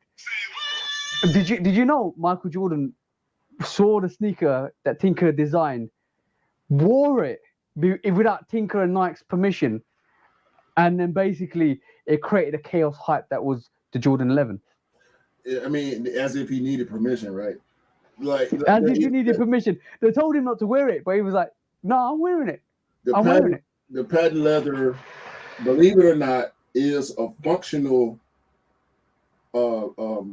piece of this shoe, because the way it's constructed with the mesh, the patent leather mud guard all going all the way around the shoe is actually the containment portion of the shoe. That patent leather was put on the shoe because it was It's a more lockdown. durable. It's Yeah, it's a stronger. lockdown. Exactly. Yeah. It covers the toe. It's going around to the heel. It's keeping you locked in, along with that speed lacing system once again that we saw from the 9 and 10 carried over to the 11. And it was actually designed after what do you call them? I've heard them called spats, or it's that black and white dress shoe, that iconic wingtip black and white dress shoe that people wore with tuxedos a lot, was actually the influence for the Jordan 11. Okay, long story short, right? Like I know we know the aura of the Jordan 11. We know how iconic that sneaker is. What are you choosing, bro? I'm also gonna throw the cool gray 11s in there. It's the OG sneaker that wasn't the OG sneaker but deserves to be in that rotation. Are you picking the Legend Blues, the Concords, the Breads, or are you picking the cool gray 11s? What you got one sneaker to choose out of four of them. What are you picking, bro? I want to say Concord, but I'm going to say Bread. Yes, bro. Because of the red outsole. I gotta go Bread. And this is why the Concords I got, the cool grays I got. I'm waiting for the Legend Blues, but I doubled up on the Bread 11s, and the reason being is that sneaker with that red outsole is just too good. Too good. It's also the 11 is also the first Jordan since the Jordan 2 to actually get a low. Yeah. Pay attention. The original Jordan 11 low does not have the patent leather ran around the shoe. It's the Jordan 11 low IE. IE, yep. With the vents in it, because Jordan told Tinker, hey man, this shoe is a sweat box. There's little to no, actually, there's pretty much no ventilation in the Jordan 11 high. So Tinker said, I got you. I'm going to just cut holes all the way around the shoe. And referees wore them. Scottie Pippen wore them. MJ wore them. Famously, he switched from a high 11 to a low 11 in one of the games because he was having that mud foot situation going on. Slipping and sliding. Yeah, slipping and sliding. It started to affect the way he was playing. He put the lows on and went out there and did what he did. But yeah, definitely iconic sneaker. I love IEs, bro. I don't buy the high top version of the lows. I only buy IEs. Yeah, but by the way, I'm gonna say, like, in terms of just the hype, that reinvigorated the hype. And was it 2011 or something like that? They had all those people. Yeah, not the IEs, the Concord. When was the Concord come out before? I can't remember. 2000. Yeah, so when the Concords came out originally, the last release, not the release in 2018, the release before that was when it went absolutely mental in the malls, and they broke down the malls to get. Yeah, that was crazy, bro. I think it's 2011 if I remember rightly. That was crazy, bro. Crazy, bro. Yeah, IEs and highs, give them to me. Next. Okay. One of my favorite silhouettes, the Jordan 12, like everything else. But you know that there's so much controversy behind the Jordan 12. Yeah, I was waiting on that because the because of that rising. No. I'm talking. No, let's not even get there with the flu games. I'm talking about that rising sun flag on the extra stitching. Oh yeah, inspired by the Japanese flag. Yeah. I mean, it's so simple, but it's so complex and it's so lovely. I think that sneaker might have got banned in Japan. You know that for a little while. I wouldn't be surprised with especially one of the insoles. I think there's one particular silhouette. I can't remember the name of it now, but it had the rising sun insole on it. And when you took it, basically they banned the sneaker in Japan because of the Rising Sun. Because the Rising Sun they don't have that flag anymore, and there's so much controversy behind that Rising Sun flag that even that whole fan of that Jordan 12, where you see that's the Rising Sun flag that comes from the Rising. So there's controversy behind that, and obviously you were saying as well, bro. The flu game or the pizza game or the food poisoning game, like however you want to classify it, we ain't got to talk about that. But the Jordan 12 is beloved by the hood. Yeah, bro. People in inner city communities love the Jordan 12 to the point where it's almost unbelievable how quick 12s sell out sometimes. Like, bro, you had the wings, you had the international flights, you had I've even got the Wolf Grey 12s is so magnificent. The Bordeaux 12, they've got a PSNY range, bro. Chinese New Year. So good sneaker, bro. Such a great sneaker. And most of the time we get full leather with 12s also, but we do have utility 12s. We got winterized 12s. We got all kind of colorways. We got all white with a little bit of red. We got all black with gold and white. Well, one thing I just clocked onto. How controversial is it to give a Japanese flag sneaker the Chinese New Year treatment? Hey, apparently everything was all good after the fact. But we got 5 colorways. All of which are, just killer, bro. Like it's hurting me right now to have to choose, but it was an easy choice for me. Which one are you picking between the Obsidian, the Flu Game, the Cherry, Taxi, and Playoff? Can I give my order? Sure. All right. I'm gonna try to do this. So I would say my least favorite is Cherries. No, that's hard. Obsidian has to be Obsidian. Yeah, all right. Number 5 is the Obsidian. Yes. Number 4, the number 4 is the Cherries. Number 3 has to be the Playoffs. I knew it. Number 2 is the Taxis, and number 1 is that poison food game, bro. Shit. I need those flu games, bro. I'm gonna go with the same order you went in, but I'm gonna flip 1 and 2. It's the Taxi for me. Yo, I do not disagree with that, because the taxi 12, bro. It's and I'm a little disappointed that they put the Cherry and the Playoff on Front Street on the picture.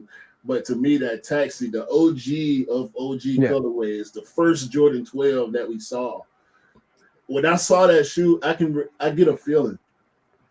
When I think about the first time I saw the Taxi 12, I was fucked up, bro. Like I was fucked up. I didn't understand what was happening from the 10 to the 12. By the way, you know what's really funny? The Playoff 12s released this year. Yeah, I got them. And so did I, but a lot of people forgot about them. That's good. You know what? I'm gonna say this. F your collaborations, right? That Taxi 12 is gonna be up there this year. Mm-hmm. F your collaborations. Yeah, we ain't gotta talk about it. I'm holding mine. I ain't won them yet. I did win my royalties because I love the Taxi so much. We got the royalty. We didn't get the Taxi, which is pretty much like a DMP Taxi. Yeah. But yeah, man. Right, we got 2 more silhouettes, bro. You can get through. I got 1 more for you. This one's for you. You're bad, bro. You're bad, bro. No. This is episode 23. We had to do it. So I talked about this sneaker so much that you should already know what I'm gonna say, right? This is the Black Cat. This is the Black Panther of the sneaker, designed as the Black Cat, designed after the Panthers paw, guys. It's got green hallucinogenic eyes to this. This is a awesome sneaker. You can't beat this sneaker when it comes to sneaker of all sneakers, except for the 5 days. But you can't beat this sneaker of all sneakers. Look, they even got the chutneys. If you want to get, that's one sneaker that is so awesome in the low. I love the low chutneys, bro. I've worn it a couple of times. It's still in my rotation. It's still in my collection. It's still gonna be worn. That sneaker is crazy. Sneaker is crazy when in the low. I will say one thing about 13s. I don't understand why people love the playoff so much. I don't like the playoff 13. I don't hate it. Do you mean the dirty bread, yeah? No, the playoff. Sorry. The black with the white and red bottom. I don't like that. I like the two-tone. I won't buy a 13 unless it's two-tone. I agree with you on that. Two-tone or three-tone. I'm still going to get the playoffs when they come out. Hands down, I'm still going to get playoffs when they come out. But I'm gonna say. There's only one sneaker there's only one sneaker. We got Flint, we got Cherry, and we got Game. We got Bread.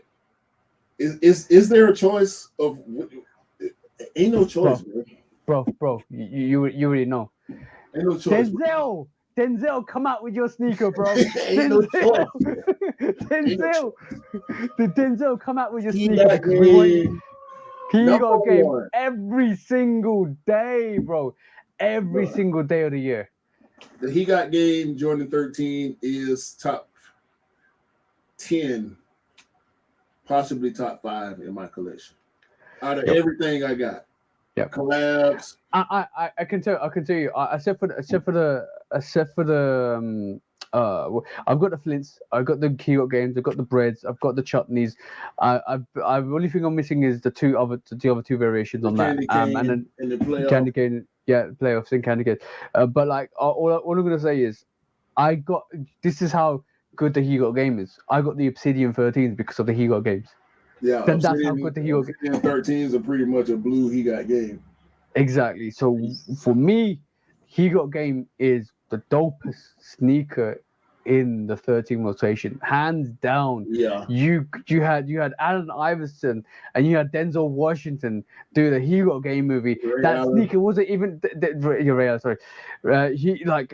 he based the He Got Game sneaker was basically designed. It got named the He Got Game after the movie. It was never called a He Got Game. No, it's just the Jordan 13. Actually, it's the away colorway. If you want to go that route with the cherry, the candy cane rather being the is it candy cane? No, it's candy cane 14. I'm sorry.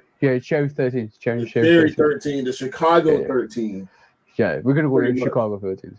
Yeah, the Chicago's He Got Games. Unfortunately for me, the Flint, as much as I love the Flint 13, it comes in third. I gotta go with He Got Game as number one. But by the way, my apologies. It wasn't Allen Iverson. It was Ray Allen. Yeah, Ray Allen. He Got Game with Denzel, and that iconic clip, that scene from that movie where Denzel goes to the shoe store, and is that the new Air Jordan? Or I got the new Air Jordan. It wasn't the Jordan 13. It was just the new Air Jordan. Air Jordan. It wasn't the He Got Game. It was just the OG colorway of the Jordan 13. And it can't be beat. Sorry. Yeah. It can tie, but it can't be beat. Yeah. It's right up there for me. It's right up there with the Bread 11s, the Black Metallic 5, the both cement versions of the 3s and 4s, and also the Chicago 1s. I would put that He Got Game in that lineup easy. No problem. Yeah. No problem. All right, cool. So last but not least is the sneaker that was designed after the Ferrari 550, and it just embodies just greatness. Like who would have known? Who would have known that this was going to be the sneaker that we literally, bro? Like who would have known this was going to be that sneaker, that one sneaker that was going to be the last Jordan that Michael Jordan wore for Chicago Bulls. Nobody knew. I think the world was just so happy, and I think we some people. I know myself personally. I underestimated the value of Michael Jordan in the NBA for a while because I can remember crying watching Jordan's last game with the Wizards. Yeah, but but the thing is, there's only one sneaker. There's only one sneaker that I can pick out the 14s, and that one sneaker emphasized everything Michael Jordan did in the NBA, right? And that is that last shot against the Utah Jazz, that won them the 6th title, bro. That being called a last shot, ironically being called a last shot, was the last time he played for the Chicago Bulls. It's heart-wrenching, isn't it? Like when you talk about it now, it's really heart-wrenching, but it is the most iconic, in my personal opinion, the most iconic sneaker in that 14 range, and that's the only one I'm ever gonna pick. I can't pick any other else except for the last shot. I feel you on that, but I have to disagree. It's the black toe for me. Okay, I respect that. This sneaker. Well, I'm trying to pull up a picture because we ain't really got a clear view of it. This sneaker for me is the best Jordan 14. Bro, I do not disagree with you, but for me, for how much the last shot means to that to me is, and the fact that in the last dance, that you know what, forget the last dance, the fact that the last shot in the NBA to win the NBA title, you see Jordan in that last shot 14 with his hands up taking that shot, that to me is the most iconic picture for the 14. Let me find the. Give me a second. I'm trying to find the actual last shot picture. Yeah. Which somehow is eluding me. There is this one. That's not the actual photo that you referred to, though. Yeah. Basically, the last shot was hit. Basically, when he hit the famed last shot to clinch the 6th and final championship over the Utah Jazz. This is the last model MJ wore as a Chicago Bulls player. Like many of his shoes in the Air Jordan franchise, the Air Jordan 14 takes inspiration from the fast cars, which is the first time for the Ferrari 550M. The Jumpman logo placed on a Ferrari-like crescent on the sneaker. Just 14 alone is such an inspirational shoe. Each shoe also squeezes in a total of 7 jump. Yeah, that's the one. It includes 7 Jumpman. Listen, I knew this fact, but I didn't. Now the more I read it, the more it makes sense. In each side, it has 7 Jumpman logos, which in total, both of the sneakers make up 14 Jumpman, so makes it a 14 sneakers. I'll be interested to see if you guys can find all 14 of those Jumpman on that sneaker, or 7. I was about to pull them out. Hold on. Let me pull out. I only got one pair of 14s in my collection because I am indeed waiting on that black toe 14 to come back. But part of the reason why I bought this Toro 14 is because of the similarities. So you're on screen, bro. Show us all 7 Jumpman. So okay. Obviously, we got the Ferrari logo. That's number 1. Number 2 at the back with that Ferrari, with that grip. Number 3 on the toe. Number 4 on the base. You got 3 more to find, bro. Actually, I got 1 more to find. I can't remember. There's 7, bro. There's 7 in there. Oh, sorry. 5. You got 2 more to find, bro. 6. Oh, no, can't see it. 6 and 7. Okay, on the lace locks. 7. On the aglets or dubraids or whatever you want to call them. Yeah. So that's where all the 7 come from, and then obviously that makes on each side makes 14. So basically, add 2 sneakers together, it makes 14.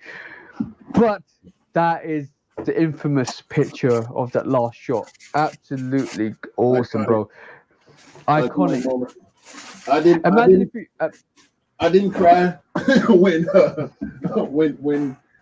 he retired from the Bulls, and we all thought that was going to be his last retirement. However, when he came back in his lesser form, I'll just say, at 38 years old, 38, 39, 40 years old, and he was still giving buckets. I mean, he dropped 40. He dropped 40. He averaged around 20-something points for those couple seasons with the Wizards. He gave Washington Wizards. He gave us the cool grades, and that makes more sense tying back into Rui, because Rui actually plays for the Wizards. However, when I watched that last shot game, but I wasn't. I wouldn't put it like this. I wasn't as emotionally mature at the time. Yeah. Because I was younger when that happened in '98. I was still in high school. I had a lot of other stuff in my head going around. As a teenager, especially when you start getting to your late teens, your life starts to change. Your thought processes start to change. So in '98, when the last shot happened, I didn't feel the impact as much as I did when he retired from the Wizards, and the send off that they gave him, all the love that he was getting throughout that final year, when everybody knew this was it. Like, this is the last time we will ever see arguably the greatest basketball player. At that point is a little arguable now based on who you're talking to, but excuse me, that last Wizards game, that last Wizards game it just hit me in a different way, bro. And it wasn't no boo-hoo or nothing, but when it clicked, when it set in, because we didn't know LeBron was finna come and do what he did. We didn't know Kevin Durant and Derrick Rose and a lot of the great players that came right at the end of Jordan's career to carry on the legacy. Of course, we had Kobe, AI, and we had Michael Finley and Eddie Jones, all the guys that Jordan clicked with, all the guys that Jordan took under his wing, Derek Anderson, players that people don't remember, Darius Miles, Quentin Richardson, like that whole original Jordan Brand team of players that he had under his wing. Didn't none of that matter when it came to the GOAT, the double three-peat, the tongue, the necklace, the knee band, the knee sleeve, the 23 on the forearm, the elbow sleeve, bald head, the black cat. You know what the amazing thing is? Like, the sneakers emphasize the player. Without the player, there will not be the sneakers that tribute to that fact. The black cat influenced the Panther shoe. The aggressive nature of Michael Jordan emphasized the Jordan 5. The everything to do with the sneakers emphasized the player. So even the 14s emphasized with the love of Ferraris and sports cars from Michael Jordan. So without the player, you never see the sneaker. Without the sneaker, you never see the player. And without the designer, you never see that. So it was a very good mixture of fluidity with the designer and the players and then what he does on the court. And that excelled Michael Jordan, and that excelled the design brand Nike, and that excelled Tinker. So there's always going to be these situations, and this is why I don't like to take, even though sometimes I joke about taking an analogy, or what if Michael Jordan joined Adidas, and I know what would happen with that situation. It will be nothing. We'll not see the greatness we saw with Nike. No, I doubt it, bro. I doubt it. I mean, combining two of the greatest designers. The question. Sorry to interrupt you. The question would be: would Adidas have ever paid the fine? No. Hell no. So that was a sacrifice the creativity and flair that Jordan Brand was. In match, as a matter of fact, they would have given him the 84 for him. which is so conforming to the NBA that there's no question. There's no ever going to be a ban.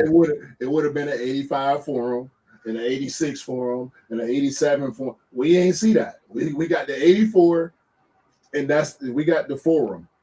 That's it. And there's the OG cut 84 forum, and then there's the Adidas forum. You've never seen. Sorry, bro. You never seen Tinker on Adidas' side anyway, because Tinker was doing Air Maxes. No. Tinker was way too important for Phil Knight. Listen, Phil Knight and who was there to design? So who was there to design Jordans? Like, who's going to design the Jordan 2 and 3 and 4 and 5 and 6 and 7? Because you Tinker weren't. Who they were just going to give him another Converse. I respect a looking sneaker. I respect the forum for what it is, but bro, ain't nobody at Adidas doing. That's why they needed Yeezy to reinvigorate the brand, to bring something new, to bring something different, add some spice to that pot of water that they got. What's happening to Jerry Lorenzo? Jerry, where's the Fear of God stuff that we were expecting? I don't know what's happening. Like, I do not know what's happening with Adidas. Like, like Pharrell Williams, they're giving him a cheetah print NMD. Bro, they don't do people right. They don't do people right. For all the athletes they had, the Kevin Garnett's, the Duncans, the Dwight Howard, like, they don't. Bro, go back and look at the Dwight Howard Adidas. Go back and look. Dwight Howard shoe looked like a high top shell toe with more padding. Why? Look at Tim Duncan's shoe. Look at Kevin Garnett. Tracy McGrady's shoe was different. It was different than what we typically saw. I don't know who designed that shoe. I don't know who designed Kobe's Adidas. But when you look at the Adidas basketball sneakers, what, the EQT comparison, bro. What, the EQT? Yeah. No, it's not. The Crazy Eights, like all the popular, the popular and semi-popular Adidas basketball shoes, bro. They not touching nothing that Tinker put his hands on. They not touching that Peter Moore or Jason. What's his name? I was about to say Jason Alexander, like I'm watching Seinfeld. The guy that designs LeBron stuff. You know what I'm saying? Like the collaborators, the collaborations that come from these collaborators, whether it's mostly them or mostly design team. You know, all the collabs. Bro, Adidas ain't. Bro. No, we're coming up talking about Adidas right now. You know what's really funny? We're coming up to nearly 40 years since we're coming up to nearly 40 years since the Air Jordan 1 was made, right? And it's really funny that 40 years on, we're still talking about Jordan 5s, the Jordan 4s, the Jordan 3s, the Jordan 2s, and Jordan 1s, and all the silhouettes, and they still have a massive impact on our society as sneakerheads that we never thought would be possible. But there's only once in a lifetime that we see a revolutionary designer, revolutionary sports player, revolutionary brand all come together, all merge together, all in one point in history and time, and make something significant that we're still be looking at this brand in 100 years. Yeah. And that's how significant it is. And this is why the whole conversation of who's the greatest player ever to grace in the NBA, it has to be Jordan. Because forget the basketball, forget the figures, forget the 6 rings. That's amazing. The whole range is crazy. I mean, LeBron has done more off the court for the sport and for the world in general than. Well, I can't say for the sport.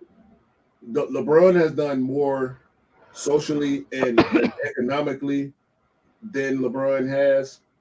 LeBron has done more off the court than Jordan has, with all the different businesses and production and charity and schools and social awareness and everything that LeBron stands for off the court overshadows Mike. So when you throw that into the greatest player conversation, you have to account for that. You have to give LeBron that many more notches under his belt. He's got two less championships. He's totally different players. He is, but sometimes you got to respect the pioneers. Without no doubt. That's like saying without certain events happening in that time period, we'll not get to where we are. Like, see what I'm saying? If it wasn't for Jordan and Nike doing what they did, we wouldn't have got the Zoom generation. We probably wouldn't have got the Kobe's. We wouldn't have none of this stuff. KD, Kyrie, whoever you want to talk about, Zion, Luka, all the way back from the time that Jordan established dominance in the sneaker world. You know what it is for me. Every time I think about this situation, in 1985,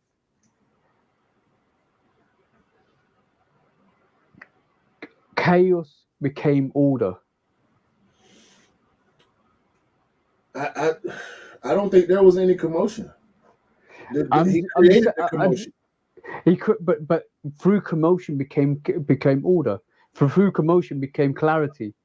See what I'm saying? It's just so much stuff going around back then, and all of a sudden, here comes this one guy called Michael Jordan with this one company that's not even in the spectrum of what Adidas and Reebok and Converse were doing, and then one designer that was revolutionizing the aspects of design and taking it into, and all of this stuff bang into one singularity point in 85.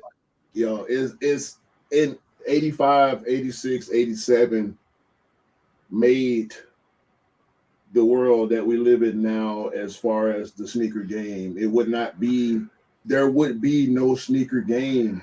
There would be the subculture would be here. Yeah. Because people, and listen, I know people that don't understand why I got over 100 pairs of sneakers in my room. But women buy shoes, men buy shoes, children buy shoes. I mean, you gotta. Yeah. It's a requirement. You got to protect your feet from the street. You know. And we talked about that in a previous episode a while back. Shoes are essential. Sneakers are not until 1985. You know what I'm saying? Like, basketball shoes were worn by basketball players. If we go back to the 70s and early 80s and back further, when you jump fresh, it was about having a nice button-up shirt, slacks, and shiny shoes, right? Brim hats. Jewelry was a thing, not as much as it is now.